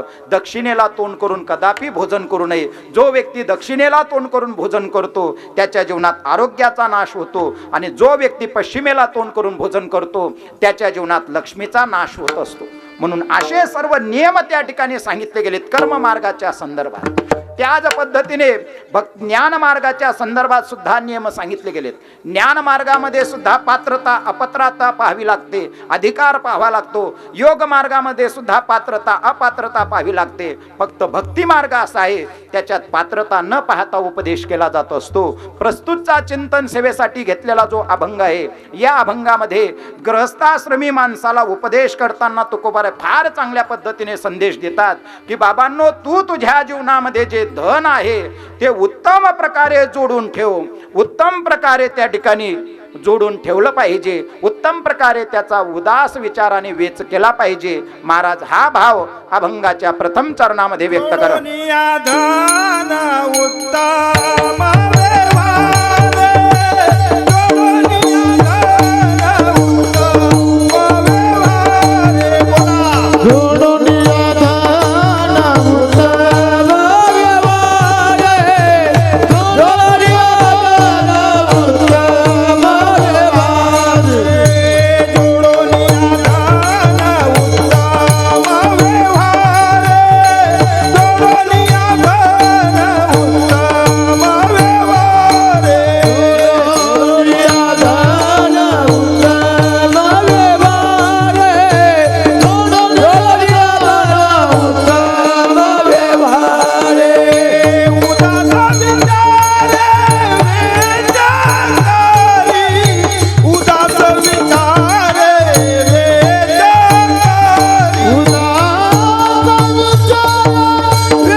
मार्गाला त्या ठिकाणी उपदेश करताना, गृहस्थाश्रमी माणसाला उपदेश करताना महाराज फार सुंदर पद्धतीचा महत्त्वाचा संदेश त्या ठिकाणी देत आहेत. बाबांनो, उत्तम व्यवहाराने हे धन जोडून ठेवा. व्यवहार कसा सांगितला महाराजांनी? उत्तम. उत्तम म्हणजे चांगल्या प्रकारचा व्यवहार. सध्या मुंड्या मोडणाऱ्यांचाच व्यवहार चाललेला आहे. फार कठीण परिस्थिती आपल्याला त्या ठिकाणी दिसून येतं. कारण वाम मार्गाने कमवलेलं जे धन आहे ते जास्तीत जास्त 11 वर्षापर्यंत त्या धनाचा मनुष्य उपयोग करू शकतो. पण वयाच्या 12व्या वर्षानंतर त्या ठिकाणी 11 वर्ष पूर्ण झाले आणि तदनंतर 12वं वर्ष प्रारंभ झालं का त्याच धनाला अनेक पद्धतीचे चुकीचे वाटा त्या ठिकाणी निर्माण व्हायला प्रारंभ झालेला असतो. म्हणून धन कमवत असताना उत्तम पद्धतीचा व्यवहार करून त्या ठिकाणी धन कमवलं पाहिजे. अनेक लोक त्या ठिकाणी, एका व्यक्तीचं फार सुंदर पद्धतीची वाक्यरचना होती. ती व्यक्ती म्हणते, तुम्ही वास्तुशांती करताहेत, पण वास्तुशांत अनेक लोकांचं त्या ठिकाणी तुम्ही त्या ठिकाणी रक्त शोषण करून वाम मार्गाने कमवलेलं जे धन आहे, अनितीने कमवलेलं जे धन आहे, असं धन आणि त्या धनाने सुंदर घर बांधतात आणि त्याची वास्तुशांती करतात. मला सांगा, चुकीच्या पद्धतीने पैसा कमवणाऱ्याचं जर तुम्ही त्या ठिकाणी पैसा कमवला आणि त्याचं जर घर बांधलं तर त्या घराची कितीही चांगल्या पद्धतीने वास्तुशांती करा, पण त्या घरात कधीच शांती नांदणार नाही. कारण तुम्ही अनेकांना त्रास दिलाय म्हणून चुकीच्या पद्धतीचं धन सहजासहजी माणसाने कदापि स्वीकारू नये. एक असाच महात्मा गावामध्ये त्या ठिकाणी भिक्षा मागण्यासाठी जात होता. एक व्यक्ती नोकरीला होता. अनेक वर्ष त्याने नोकरी केली आणि नोकरी केल्यानंतर त्याने अनेक चुकीच्या पद्धतीने धन कमवून ठेवलं आणि एवढं मोठं धन कमवल्यानंतर तो परत त्या ठिकाणी गावी आला. आता गावात आल्यानंतर त्याने भव्य दिव्य असा बंगला त्या ठिकाणी बांधला. जवळजवळ 4,500 ते 5,000 स्क्वेअर फूटमध्ये त्याने घर बांधलं आणि त्या घरात तो वास्तव्य करू लागला. रोज त्या गावात तो महात्मा यायचा, सर्वसामान्य लोकांच्या दाराशी जायचा, 5 घरांची माधुकरी मागायचा आणि महात्मा परत आपल्या घरी देवाचं चिंतन करत जायचा आश्रमामध्ये. या श्रीमंताला वाटायचं की हा महात्मा या 5 लोकांकडे, गोरगरीब लोकांकडे जातो आणि त्यांच्याकडनं माधुकरी मागतो, भिक्षा मागतो. या महात्म्याने जर माझ्याकडे येणार असेल तर मी त्याला गावरान तूप लावलेली पोळी त्या ठिकाणी देईल, पण हा महात्मा माझ्याकडे येत नाही. त्याने आरूढ महात्म्याला आवाज दिला, महाराजजी माझ्याकडे जर आपण भिक्षा घेण्यासाठी आले तर काय हरकत? महाराज म्हणाले, मला तुझ्याकडची भिक्षा चालणार नाही. का महाराज माझ्याकडची भिक्षा चालणार नाही? अरे बाबा, नाही सांगितलं ना, मी तुझ्याकडे नाही घेऊ शकतो. माझं रोजचा जो दैनंदिन क्रम आहे त्या पद्धतीने 5 घरांची भिक्षा मागणं आणि जाणं. तो म्हणू लागला, महाराज रोज जरी माझ्याकडे आला, हे 5 घरं जेवढी भिक्षा देतात ना तेवढी एकटा हा भिक्षा द्यायला तयार आहे. माझ्याकडे तुम्ही का म्हणून येत नाही? पण महात्मा म्हणाले, मला तुझ्याकडची भिक्षा चालणार नाही. एके दिवशी त्याने हट्ट धरला आणि महात्म्याच्या समोर आडवा झाला आणि महात्म्याला दाराशी घेऊन आला. महाराज, तुम्हाला आज भिक्षा दिल्याशिवाय जाणार नाही, तुम्हाला भिक्षा घ्यावीच लागेल. त्याने घरातून आपला आवाज दिला आणि गावरान तूप लावलेल्या चांगल्या 5-7 गरमागरम पोळ्या त्या ठिकाणी त्याची पत्नी घेऊन आली आणि त्याला सांगितलं, त्याच्या हातात दिले आणि त्याने ती पोळ्या महात्म्याला सांगितलं, महाराज एवढ्या पोळ्या तुम्ही घ्या. महात्मा म्हणतात, अरे मला तुझ्याकडचं चालणार नाही. का चालणार नाही? कारण महात्मा अधिकार संपन्न होते आणि महात्म्याने त्याने दिलेल्या त्या पोळ्या घेतल्या, त्यांच्या असं पिंडोड तयार केलं आणि त्याच्या समोर त्या पोळ्या अशा पिडायला सुरुवात केली. जशीही पोळ्या त्याने पिडल्या तर त्या पोळ्यांमधून रक्ताची धार खाली पडली. ते रक्त पडलेलं पाहिल्यानंतर मग महात्मा त्याला सांगू लागले, तुझ्याकडच्या पोळ्या मी का घेत नाही त्याचं कारण पाहिलं का? तो म्हणे, महाराज माझ्याकडच्या पोळ्यांमधून हे रक्त पडतं कसं काय? तेव्हा महात्म्याने सांगितलं, अरे बाबा, तू जितकेही वर्ष त्या ठिकाणी नोकरी केली, सर्व वाम मार्गाचा अनितीने कमवलेला पैसा तू तुझ्या घरात आणला. अनेक लोकांच्या रक्त शोषण करून तू पैसा तुझ्या घरात आणलेला आहे. म्हणून तुझ्याकडच्या चुकीच्या पद्धतीने पैसा कमवणाऱ्याकडचं अन्न ग्रहण करण्याचा अधिकार आमच्या जीवनामध्ये अजिबात नाही. विठाला विठाला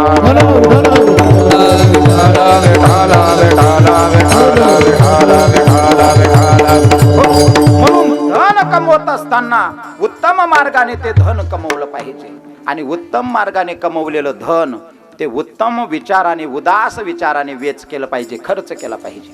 ज्या विहिरीतलं पाणी कधी प्यायला घेतच नाही ज्या विहिरीचा पाण्याचा कधी वापरच केला जात नाही, अशा विहिरीतलं पाण्यामध्ये जंत पडतात, कालांतराने त्याला चिकटपणा निर्माण होतो आणि त्याचा दुर्गंध यायला लागतो. तसं ज्या घरातलं जे धन आहे त्या धनाचा जर मोठ्या प्रेमाने उदास विचाराने जर दान धर्म तुमच्याकडनं झाला नाही तर कालांतराने तुमच्या धनाचा सुद्धा दुर्गंध यायला प्रारंभ होतो. विठाला विठाला विठाला विठाला विठाला. हो, कारण आपलं शास्त्र सांगतं बाबांनो, शरीराची शुद्धी करायची असेल तर स्नान करावं लागतं. आपल्या मुखाची शुद्धी करायची असेल तर देवाचं नामचिंतन मुखात यावं लागतं. आणि आपल्या हातांची जर शुद्धी करायची असेल तर दान धर्म करावा लागतो. दानानेच आपल्या हातांची शुद्धी होते. दान धर्म जर नाही केला तर आपला जन्म व्यर्थ जातो, असं नरहरी महाराज बोलून जातात. दान धर्म नाही केला, दान धर्म नाही केला,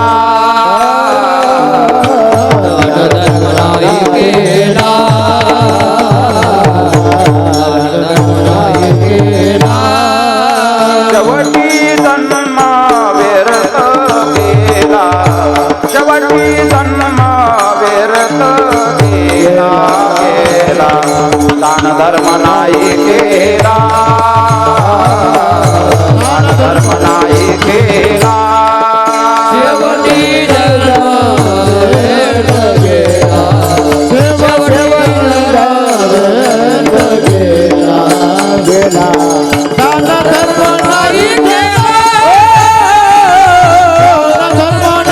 जीवनामध्ये दान धर्म नाही झाला तर तुमचा जन्म व्यर्थ जातो. दान करत असताना सुद्धा ते दान सात्विक प्रकाराचं दान असलं पाहिजे. दानामध्ये 3 प्रकार सांगितले गेले. एक आहे तमोगुणी दान. दुसऱ्याचा घात होण्यासाठी जे दान केलं जातं त्याला तमोगुणी दान म्हणतात. अनेकाला वाटतं मी नाही काय एकले पाजी बरं का, फार मोठा दान धर्म होईना म्हणावा. आपण तू दारू पाजी ना, दारू पाजाना काही दान धर्म वस का.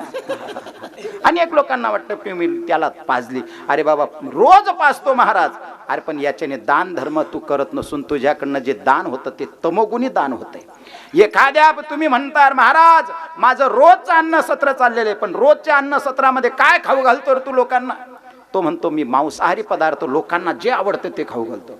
अरे पण तू दुसऱ्या प्राण्यांची हिंसा करून त्या ठिकाणी लोकांना खाऊ घालतोय, याला सुद्धा तमोगुणी दान म्हटलं जात असतं. म्हणून दान करत असताना तमोगुणी दान नसावं. दुसरं दान हे रजोगुणी दान. रजोगुणी दान ते कोणाला केलं जात असतं, समोरच्याकडनं मला सुद्धा काही कालांतराने काहीतरी भेटेल याच्या अपेक्षेने जे दान धर्म केला जातो त्याला रजोगुणी दान म्हणतात. उदाहरणार्थ काही लोक त्या ठिकाणी एखाद्याच्या लग्नामध्ये इतके पैसे वाजवले, अमुकने एवढे वाजवले ना, मग आपण सुद्धा त्याच्या लग्नात एवढे वाजवले पाहिजे. त्या लग्नात केले वाजवलेले पैसे, लग्नात केलेला दान धर्म त्याला रजोगुणी दान धर्म म्हटला जातो. विठाला विठाला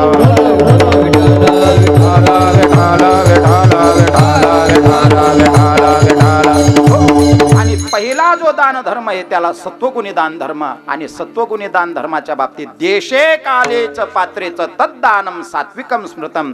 ज्या ठिकाणी देशाची कालाची सर्व गोष्टींची पात्रता आहे त्याला सत्वगुणी दान म्हणतात. आणि सत्वगुणी दान धर्म म्हणत असताना पैसा देण्याच्या संदर्भात त्याची पात्रता पाहावी लागते.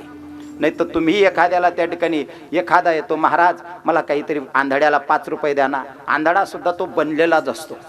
सध्या परिस्थिती फार वेगळी आहे. मागे एका भिकाऱ्याचे त्या ठिकाणी वारल्यानंतर त्याची वडकटी वगैरे ज्या ठिकाणी झोपत होता ती जागा व्यवस्थित पाहण्यात आली तर त्याच्यामध्ये जवळजवळ 8 ते 9 लाख रुपये सापडले. 9 लाख रुपये एवढे जर सापडले तर तो भिकारी कसा. अशाही अनेक गोष्टी आहेत. म्हणून अशा पद्धतीने काहींना आपण त्या ठिकाणी दान धर्म करतो ना, आपल्याला वाटतं की मी फार मोठं कार्य कर्तृत्व करून आलेलो आहे असं काही लोकांना वाटत असतं. परंतु एक गोष्ट ध्यानात ठेवा, सर्वाभूती द्यावी अन्न द्रव्य पात्र विचारून. जर अन्नदान करत असताना तुम्ही अन्नदान कोणालाही करू शकतात, परंतु द्रव्य देत असताना त्याची पात्रता पाहावी लागते. तुम्ही त्याला 100 रुपये दान म्हणून दिले आणि त्या 100 रुपयाची जर तो दारू पिऊन आला तर तुम्हाला पाप लागेल का पुण्य लागेल. तुम्ही त्याला त्या ठिकाणी पैसे दान म्हणून दिले आणि तो जर ते 100 रुपये घेऊन जर पत्ते खेळण्यात चालला गेला तर त्याचं पाप लागेल का पुण्य लागेल. तुम्ही त्या ठिकाणी त्याला 100 रुपये दिले आणि 100 रुपयामध्ये त्याने जर एखाद्या प्राण्याची हिंसा केली, कोंबडी वगैरे घेऊन आला त्याची हिंसा केली, त्याचं पुण्य लागेल का पाप लागेल. कारण केले पाप जेने दिले अनुमोदन दोघाशी पतन सारिकेची अशी अवस्था त्या ठिकाणी होते. म्हणून बाबांनो, दान करत असताना सुद्धा उदास विचाराने, मोठ्या अंतकरणाने, सत्वगुणी दान माणसाच्या जीवनामध्ये झालं पाहिजे. आणि या तत्वाने जर तुम्ही राहिले तर काय मिळेल हो महाराज? उत्तमाची गती तो एक पावेल, उत्तमाची गती तो एक पावेल, उत्तमाची गती तो एक पावेल, उत्तमाची गती तो एक पावेल.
जर तुम्ही उदास विचाराने दान धर्म करत राहिले, उत्तम व्यवहाराने धन जोडून ठेवलं तर त्याचा परिणाम काय होईल? उत्तम असणारी गती तुमच्या जीवनामध्ये प्राप्त होईल आणि उत्तम असणाऱ्या जीवखानींमध्ये तुम्ही त्या ठिकाणी भोगणार अशा पद्धतीचा संदेश तुकोबाराय त्या ठिकाणी देतात. कारण प्रत्येकाचा अट्टहास पुढे चालून मला चांगल्या प्रकारचा जन्म मिळावा अशासाठी चाललेला आहे, जेणेकरून आपल्या जीवनामध्ये चुकीचं कर्म घडू नये, वाईट कर्म घडू नये, जेणेकरून पुढचा येणारा जन्म आमच्या जीवनामध्ये सुखात त्या ठिकाणी मिळाला, अनेक पद्धतीचं ऐश्वर्य आमच्या जीवनामध्ये भोगायला मिळालं पाहिजे. महाराज म्हणतात अशा पद्धतीचं ऐश्वर्य भोगण्याची जर तुमची इच्छा असेल, अपेक्षा असेल तर एकच काम करा, दान धर्म करत राहा, उत्तम व्यवहाराने धन जोडून ठेवा, तर या सर्व गोष्टी तुमच्या जीवनामध्ये प्राप्त होतील. आणि पुन्हा त्या ठिकाणी संदेश देताना त्या गृहस्थाश्रमी माणसाला सांगतात की बाबांनो, कधी कोणाची निंदा करू नको, परोपकार लोकांवर करत राहा आणि दुसऱ्याच्या माय माऊलींना कायमस्वरूपी त्या ठिकाणी आई बहिणीचा दर्जा दे. परोपकारा नेने परनिंदा, परस्त्रिया सदा बहिणी माया. फार मोठा संदेश तुकोबाराय त्या गृहस्थाश्रमी माणसाला देतात. दुसऱ्यावर परोपकार करत राहा. तुका म्हणे फार थोडा तरी परोपकार. नाही तुम्हाला जीव घालावं असं वाटलं काही हरकत नाही, नुसतं चहाला तरी विचारा. नाही चहा पाजताला काही हरकत नाही, नुसतं शेवटी फुकाचं असणारं पाणी जल तरी त्याला पाजण्याचा प्रयत्न करा. निश्चित तो आत्मा संतुष्ट होईल आणि तुम्हाला आशीर्वाद दिल्याशिवाय राहणार नाही. म्हणून परोपकार करत राहा. दुसरी गोष्ट, परनिंदा आपल्या जीवनामध्ये कदापि घडू देऊ नका. अनेक लोकांना सवय असते दुसऱ्याची निंदा केल्याशिवाय त्यांना चैनच पडत नाही. काही लोकांचा धर्मच बनलेला असतो कुटाने केल्याशिवाय चैन पडणे नाही. नीत रात्री त्यांना झोप सुद्धा लागत नाही, कारण दुसऱ्याची निंदा त्यांना. अनेक लोक त्या ठिकाणी, एकदा एक व्यक्ती माझ्या जोडाला म्हणे, महाराज माहिती का अमुक अमुक महाराजांचा असा आहे. म्हटलं मला हे सांगून काय मिळणार आहे? मला सांगितल्यानंतर तुझ्या खात्यात 1-2 लाख येणार आहेत का? मी ऐकल्यानंतर माझ्या खात्यात 1-2 लाख येणार आहे. अरे बाबा, मला ती दुसऱ्याचं कर्म त्या ठिकाणी सांगायची काहीच गरज नाही. जो कर्म करेल ना त्याचं फळ त्याच्या पदरात पडल्याशिवाय राहणार नाही. कारण आपण व्यवहारात म्हणत असतो, ज्याचा हात मोडेल त्याच्या गळ्यात पडेल. म्हणून या तत्वाने आपण राहिलं पाहिजे. दुसऱ्याची निंदा आपल्या जीवनामध्ये कदापि घडता कामा नये. आणि सर्वात महत्त्वाचा संदेश दिला, परस्त्रिया सदा बहिणी माया. दुसऱ्या स्त्रियांना त्या ठिकाणी बहिणीचा आणि आईचा दर्जा द्या. कारण परम आदरणीय प्रातस्मरणीय त्या ठिकाणी राजेंद्रदासजी फार सुंदर पद्धतीचा महत्त्वाचा मुद्दा सांगतात. ज्या व्यक्तिमत्वाने आपल्या जीवनामध्ये या 3 कृतींचा अवलंब केला, या 3 गोष्टींचा अवलंब केला, या 3 गोष्टींनुसार आपलं आचरण जर केलं तर निश्चितच समाजामध्ये त्याला मान सन्मान सर्व गोष्टी मिळाल्याशिवाय राहत नाही. पहिली गोष्ट, त्या माणसाने कदापि खोटं बोलू नये, असत्य भाषण त्याच्या जीवनात नसावं. दुसरी गोष्ट, दुसऱ्याच्या धनाची कधीही अभिलाषा त्याने ठेवू नये. आणि तिसरी गोष्ट, दुसऱ्याच्या स्त्रीकडे कधीही वाईट नजरेने पाहू नये. या 3 गोष्टींचा अवलंब केला तर निश्चित समाजात मान सन्मान मिळाल्याशिवाय राहत नाही. विठाला विठाला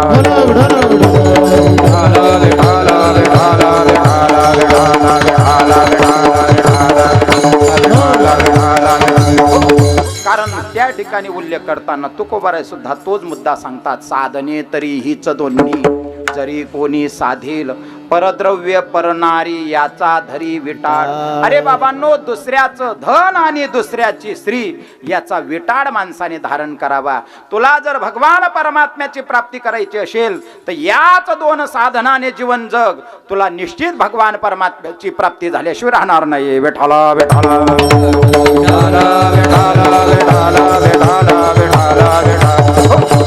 परद्रव्यात परनारी परद्रव्याचा अभिलाष तेथोनी हरास सर्व भाग्य. आपल्या जीवनामध्ये दुसऱ्याची स्त्री आणि दुसऱ्याच्या धनाची जर अभिलाषा ठेवली तर आपल्या जीवनात जेवढं जेवढं भाग्य आहे ना, ते भाग्य त्या ठिकाणी लयाला चाललं जातं, ते नष्ट व्हायला प्रारंभ होत असतो. म्हणून या तत्वाने आपण राहिलं पाहिजे. परस्त्रिया सदा बहिणी माया. अजून काय तत्व केलं पाहिजे महाराज आम्ही आमच्या जीवनामध्ये? महाराज म्हणतात त्या ठिकाणी जे भूतदया गायी आहेत त्यांचं पालन केलं पाहिजे. आणि ताणलेल्या जीवनासाठी, ताणलेल्या त्या जीवांसाठी पाण्याची व्यवस्था आपण आपल्या जीवनामध्ये केली पाहिजे. भूतदया गायी पशूंचे पाळण, ताणलेल्या जीवन वना माझी. त्यांना त्या ठिकाणी पाण्याची व्यवस्था आपल्या जीवनाकडनं झाली पाहिजे. अनेक लोक असे आहेत, आज पहा तुम्ही, मारवाडी समाजातील लोक कोणाही कडे कामाला जात नाही. त्याच्या पाठीमागचं कारण जर कोणतं असेल तर त्यांचे सर्वात महत्त्वाचं पहिली कृती जर कोणतं असेल, पहिले पुण्यकर्म जर त्यांचं कोणतं असेल तर मुक्या जनावरांसाठी पाण्याची व्यवस्था करणं. पहा तुम्ही, जेवढ्या जेवढ्या पानपई तुम्हाला दिसतील त्या पानपईंवर त्या ठिकाणी आपल्याला आवर्जून नावाचा जास्तीत जास्त जवळजवळ 90% पानपई या मारवाडी जैन धर्मातल्या लोकांच्या आपल्याला त्या ठिकाणी दिसून येतील. कारण पाणी पाजणं याच्यापेक्षा मोठा कोणताही धर्म नाही, असा मान, असा मुद्दा त्यांचा महत्त्वाचा मानला जातो. विठाला विठाला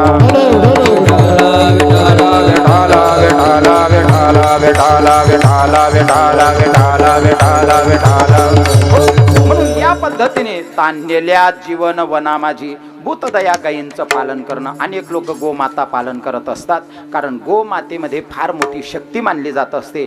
ज्या भाविकाला वाटतं की मला नजर दोष झालेला आहे, ज्याला नजर दोष झालेला आहे, अशा व्यक्तीने फक्त गायीच्या जी शेप आहे त्या शेपटीची जी केस फक्त आपल्या अंगावरून ओवाळून घ्या, नुसतं झटकून घ्या, तरी आपल्या जीवनातली नजर दोष, नजर बाधा त्या ठिकाणी नष्ट होते.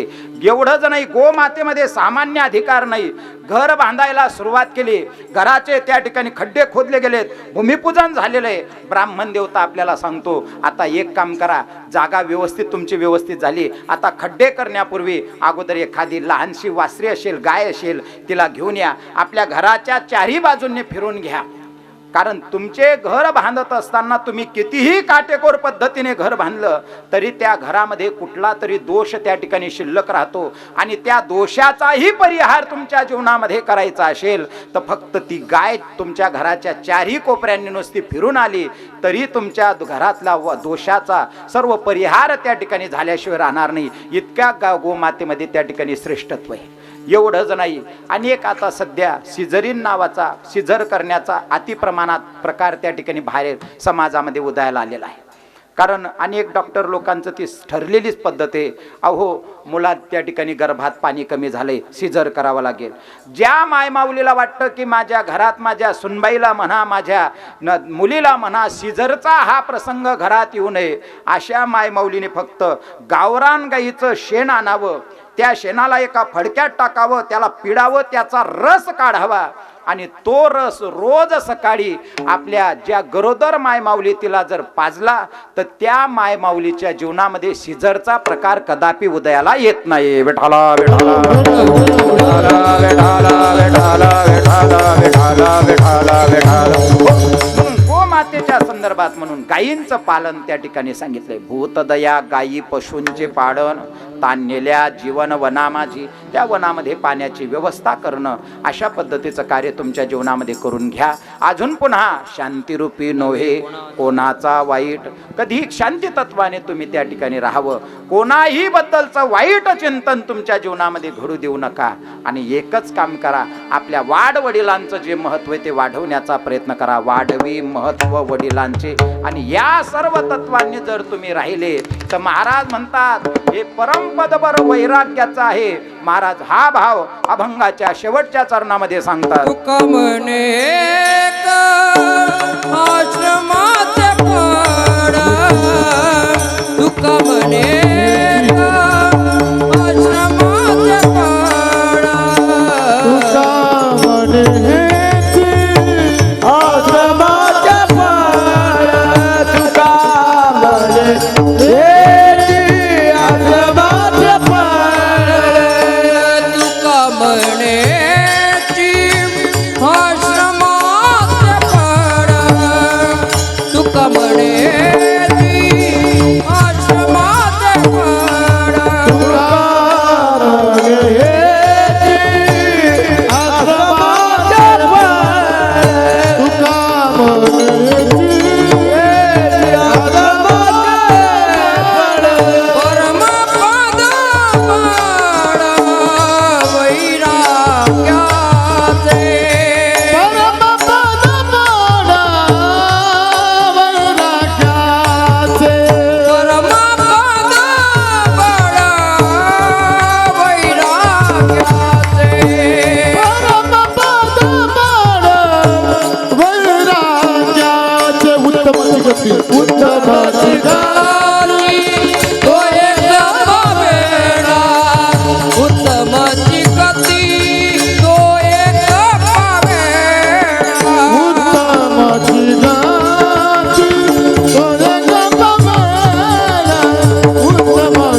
जीवखाणी उत्तम भोगेल जीवखाणी.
आश्रमाचं फळ आहे. कारण गृहस्थाश्रमामध्ये राहिल्यानंतर सुद्धा वैराग्य प्राप्त करता येऊ शकतं. गृहस्थाश्रमामध्ये राहिल्यानंतर सुद्धा अनेक गोष्टी माणसाच्या जीवनामध्ये प्राप्त होऊ शकतात. म्हणून तर शास्त्रकारांनी त्या ठिकाणी एकदा नसून दोनदा नसून 3-3 वेळा धन्योहम धन्योहम धन्योहम गृहस्थाश्रम हा, या गृहस्थाश्रमाला त्या ठिकाणी धन्यता देतात. कारण धन्यता कोणाच्या गृहस्थाश्रमाला प्राप्त होते? स्वानंद सदनम. कारण त्या घरामध्ये कायम आनंद राहणं. कारण या मृत्यूलोकामध्ये सहजासहजी 6 गोष्टी एका ठिकाणी वास्तव्याला असणं, तोच मृत्यूलोकात सर्वाधिक सुखी आहे असं विदुर काका विदुर नीतीमध्ये बोलून जातात. अर्थागमो नित्यम रोगिताच, प्रियेच भार्या प्रियवादिनीच, वश्याश्य पुत्रार्थ करीच विद्या, षड्जीव लोकस्य सुखानि राजन.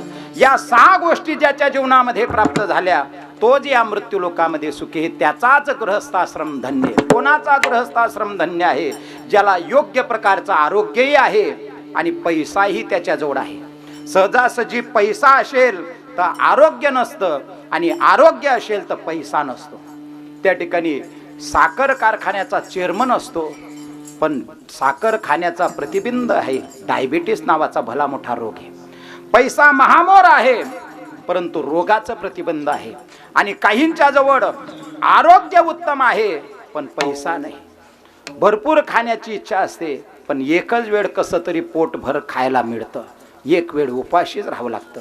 पण महाराज म्हणतात दोघही गोष्टी त्याच्याजवळ आहेत. पैसाही आहे आणि आरोग्यही आहे. दुसरी गोष्ट सांगतात प्रियच भार्या प्रियवादिनीचं, गोड बोलणारी पत्नी आणि प्रेम करणारी पत्नी. गोड बोलणारी प्रेम करणारी 2 नको बरं का. नाही तर तुम्ही म्हणशात गोड बोलणारी वेगळी करलो आणि प्रेम करणारी वेगळी करलो, असं नाही. एकाच स्त्रीजवळ 2 लक्षणं पाहिजे. ती प्रेम करणारीही पाहिजे आणि गोड बोलणारी पाहिजे. सहजासहजी गोड बोलणारी असते पण प्रेम करणारी नसते, आणि प्रेम करणारी असते तर गोड बोलणारी नसते. तुकोबारांची धर्मपत्नी प्रेम करणारी होती पण गोड बोलणारी नव्हती. आणि मात्र नाथ महाराजांच्या बाबतीत या बाबतीत अपवाद ठरला जातो. नाथ महाराजांची धर्मपत्नी गोड बोलणारी होती आणि प्रेम करणारी होती. कारण सहजासहजी जिने सांगितलं पतीला मन निका तुमनावर भलतंच प्रेम आहे, गुच्चूप मा चोरी चोरी बजा कोणी खाद्या होत्या, ही भूमिका त्या ठिकाणी निर्माण होते. म्हणून सहजासहजी अशी स्त्री असली पाहिजे, आपला पती जोपर्यंत परिपूर्ण भोजन करत नाही तोपर्यंत पाण्याचा थेंब सुद्धा न घेणं तिला पतिव्रता म्हटलं जात असतं. आणि या तत्वाने ती असली पाहिजे. ती गोड बोलणारीही पाहिजे आणि प्रेम करणारीही पाहिजे. पुन्हा त्या ठिकाणी सांगितलं वश्यश्य पुत्रार्थ करीच विद्या, आज्ञाकारी मुलगा असणं आणि पैसे कमवण्याचं ज्ञान असणं, या 6 गोष्टी ज्याच्याजवळ असतील ना तो त्याचाच गृहस्थाश्रम धन्य आहे. तो जे या मृत्यूलोकामध्ये सुखी आहे. त्या सुखी पुरुषाची लक्षणं विदुर काका धृतराष्ट्राला त्या ठिकाणी सांगतात. म्हणून त्या पद्धतीने तुकोबारा म्हणतात आहे. आणि काहींच्या जवळ आरोग्य उत्तम आहे पण पैसा नाही. भरपूर खाण्याची इच्छा असते पण एकच वेळ कसं तरी पोटभर खायला मिळतं, एक वेळ उपाशीच राहावं लागतं. पण महाराज म्हणतात दोघही गोष्टी त्याच्याजवळ आहेत. पैसाही आहे आणि आरोग्यही आहे. दुसरी गोष्ट सांगतात प्रियच भार्या प्रियवादिनीचं, गोड बोलणारी पत्नी आणि प्रेम करणारी पत्नी. गोड बोलणारी प्रेम करणारी 2 नको बरं का. नाही तर तुम्ही म्हणशात गोड बोलणारी वेगळी करलो आणि प्रेम करणारी वेगळी करलो, असं नाही. एकाच स्त्रीजवळ 2 लक्षणं पाहिजे. ती प्रेम करणारीही पाहिजे आणि गोड बोलणारी पाहिजे. सहजासहजी गोड बोलणारी असते पण प्रेम करणारी नसते, आणि प्रेम करणारी असते तर गोड बोलणारी नसते. तुकोबारांची धर्मपत्नी प्रेम करणारी होती पण गोड बोलणारी नव्हती. आणि मात्र नाथ महाराजांच्या बाबतीत या बाबतीत अपवाद ठरला जातो. नाथ महाराजांची धर्मपत्नी गोड बोलणारी होती आणि प्रेम करणारी होती. कारण सहजासहजी जिने सांगितलं पतीला मन निका तुमनावर भलतंच प्रेम आहे, गुच्चूप मा चोरी चोरी बजा कोणी खाद्या होत्या, ही भूमिका त्या ठिकाणी निर्माण होते. म्हणून सहजासहजी अशी स्त्री असली पाहिजे, आपला पती जोपर्यंत परिपूर्ण भोजन करत नाही तोपर्यंत पाण्याचा थेंब सुद्धा न घेणं तिला पतिव्रता म्हटलं जात असतं. आणि या तत्वाने ती असली पाहिजे. ती गोड बोलणारीही पाहिजे आणि प्रेम करणारीही पाहिजे. पुन्हा त्या ठिकाणी सांगितलं वश्यश्य पुत्रार्थ करीच विद्या, आज्ञाकारी मुलगा असणं आणि पैसे कमवण्याचं ज्ञान असणं, या 6 गोष्टी ज्याच्याजवळ असतील ना, तो त्याचाच गृहस्थाश्रम धन्य आहे. तो ज्या मृत्यूलोकामध्ये सुखी आहे, त्या सुखी पुरुषाची लक्षणं विदुर काका धृतराष्ट्राला त्या ठिकाणी सांगतात. म्हणून त्या पद्धतीने तुकोबारा म्हणतात, रे धन जोडणं, उत्तम उदास विचाराने वेच करणं, दान धर्म करत राहणं, पर दुसऱ्याबद्दलची वाईट चिंता निंदा न करणं, दुसऱ्यावर कायम परोपकार करणं, पर स्त्रियांना सदा आई बहिणीचा दर्जा देणं. एवढंच नाही, आपल्या आई वडिलांचं महत्त्व वाढवणं, शांती तत्वाने राहणं, कोणाही बद्दल वाईट चिंतन न करणं, भूतदया गायींचा सांभाळ करणं, तान्हेल्या जीवांसाठी पाण्याची व्यवस्था करणं. या तत्वाने जर तुम्ही राहिले तर तुमचा खरोखर गृहस्थाश्रम धन्य आहे. अशा प्रस्तुत अभंगामध्ये तुकोबाराय चिंतन करतात. एकदा सर्वांनी मोठ्या प्रेमाने देवाचे चिंतन करूया. विठोबा रखुमाई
यथामती यथावकाश साही चरणांचा भावार्थ तुमच्या समोर व्यक्त केलेला आहे.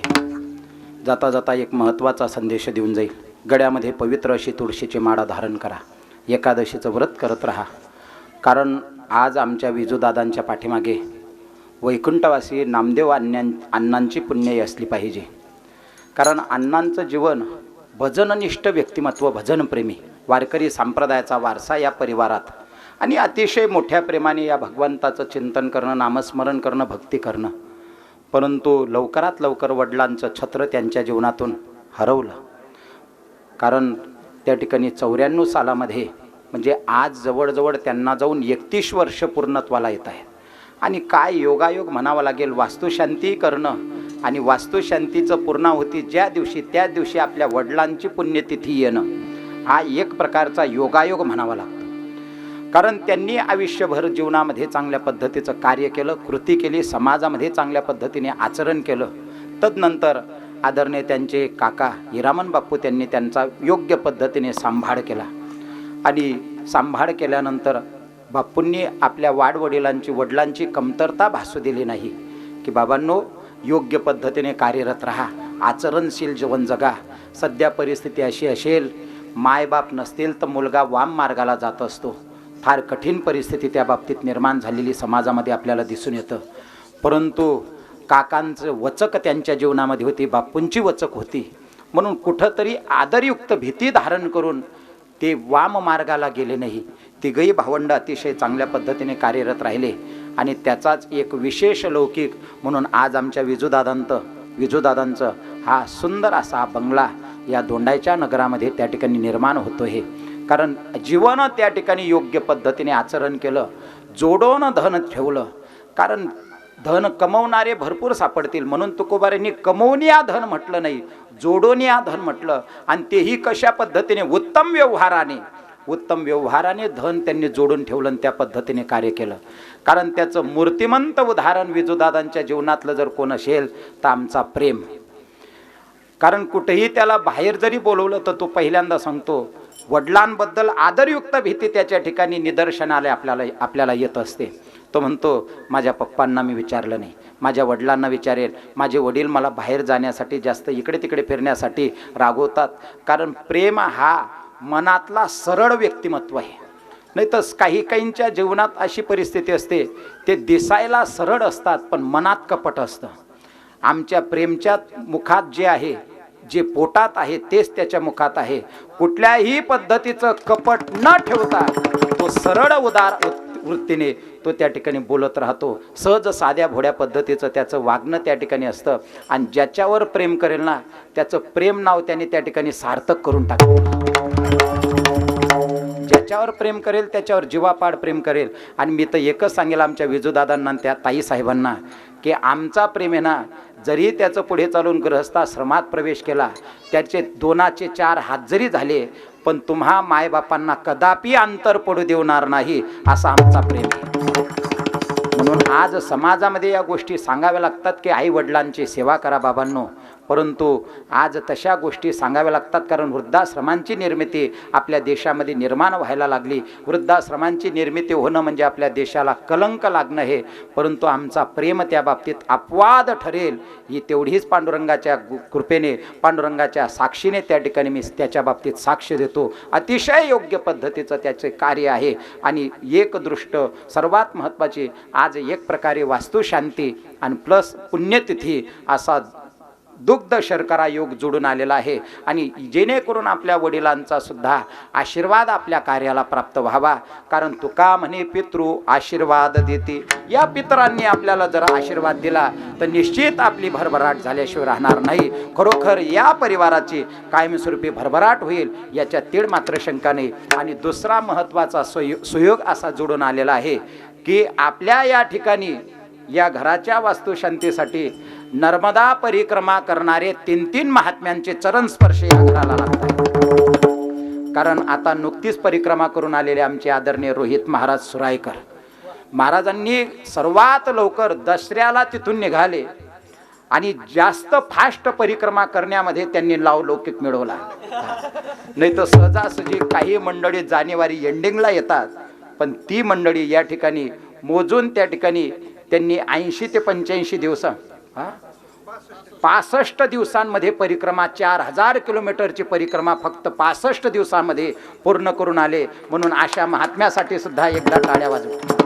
अतिशय योग्य पद्धतीचं कार्य आमच्या रोहित महाराजांचं आहे. दसऱ्याला निघाले, परिक्रमा पूर्ण करून ते गावी आले. गावात मिरवणूकही झाली आणि पुन्हा परिक्रमा करून आल्यानंतर दुसरा सुयोग, दुसरा सत्कार त्यांना या घरामध्ये या ठिकाणी आमच्या प्रेमदादाच्या प्रेमामुळे ते या ठिकाणी त्यांची उपस्थिती मिळाली. आणि त्यांची सुद्धा उपस्थिती एक प्रकारे त्यांची सुद्धा शुभकामना आपल्या परिवाराला त्या ठिकाणी आहे. दुसरी परिक्रमा आदरणीय आमच्या भाईजींनी केलेली होती. या वयात बाईजींचं एक स्वप्न होतं, आयुष्यभर पंढरपूर पांडुरंगाच्या ज्ञानोबारांच्या वाऱ्या माझ्या जीवनामध्ये परम आदरणीय महनमनीय माऊली गुरुजींच्या माध्यमातून झाल्या.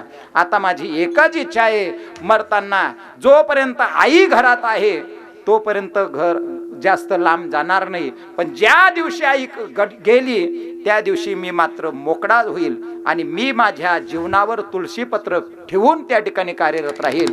आणि आई गेल्यानंतर भाईजींचा संकल्प होता, आई गेल्यानंतर दुसरी आई असणारी माझी नर्मदा माई, तिची परिक्रमा केल्याशिवाय मी राहणार नाही. आणि भाईजींनी त्या परिक्रमेला निघाले आणि भाईजींची सुद्धा परिक्रमा झाली. आणि तिसरी परिक्रमा नुसती 1 नसून 2 नसून 3 परिक्रमा ज्या व्यक्तिमत्वाच्या झाल्या त्या आमचे विक्रम महाराज. असे 3 परिक्रमा करणारे महात्मे, त्यांचे सुद्धा चरणस्पर्श या वास्तूला लागत आहेत.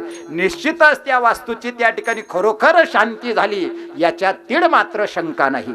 खरोखर आपण वास्तूची त्या ठिकाणी शांती करून घेतली.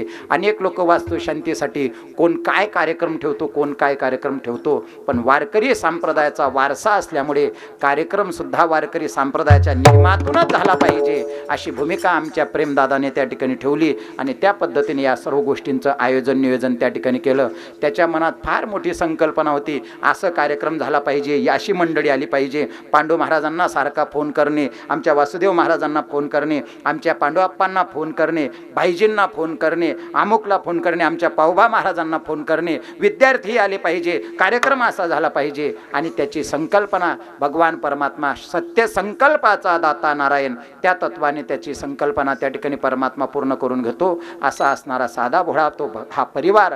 आणि या परिवाराच्या संदर्भात आपण सर्वांनी एकच शुभकामना व्यक्त करूया की ज्या वास्तूत तुम्ही वास्तव्याला जाणार आहात ती वास्तू तुम्हाला कायमस्वरूपी चांगला आरोग्य प्रदान करो, त्या वास्तूत तुमचं कायमस्वरूपी मन स्थिर राहो, त्या वास्तूमध्ये तुमची लक्ष्मी त्या ठिकाणी स्थिर राहिली पाहिजे, एवढीच शुभकामना तुमच्या संदर्भात व्यक्त करतो. आणि नुकतंच या ठिकाणी आपल्या शिंदखेडा तालुक्यातील एक नावाजलेलं व्यक्तिमत्व आदरणीय आमचे नारायण भाऊसाहेब त्यांची सुद्धा उपस्थिती या कार्यक्रमाला प्राप्त झाली. आणि भाऊसाहेबांनी सुद्धा, कारण याच गलीमध्ये भाऊसाहेब पण राहतात आणि एक शेजार धर्म म्हणून आपल्या शेजार धर्माचं त्या ठिकाणी कर्तव्य निभावलं पाहिजे, म्हणून ते निभवण्यासाठी आदरणीय भाऊसाहेबांची सुद्धा उपस्थिती या कार्यक्रमाला लाभली. या परिवारावर जीवापाड प्रेम करणारे सर्व आप्त सुखे नातेवाईक मंडळी, सर्व शेजार पाजारात असणारा हा सर्व शेजारी लोकांचा हा सर्व उपस्थिती, सर्वांची उपस्थिती या ठिकाणी प्रार्थनीय होती. आणि सर्व मंडळी या ठिकाणी उपस्थित झाले आणि आमच्या या परिवाराला त्या ठिकाणी शुभकामना देण्यासाठी तुम्ही उपस्थित झाले, त्याबद्दल तुमचेही त्या ठिकाणी फार फार आभार व्यक्त करतो. आणि वाणीला या ठिकाणी विराम देतो. ज्ञानेश्वर माऊली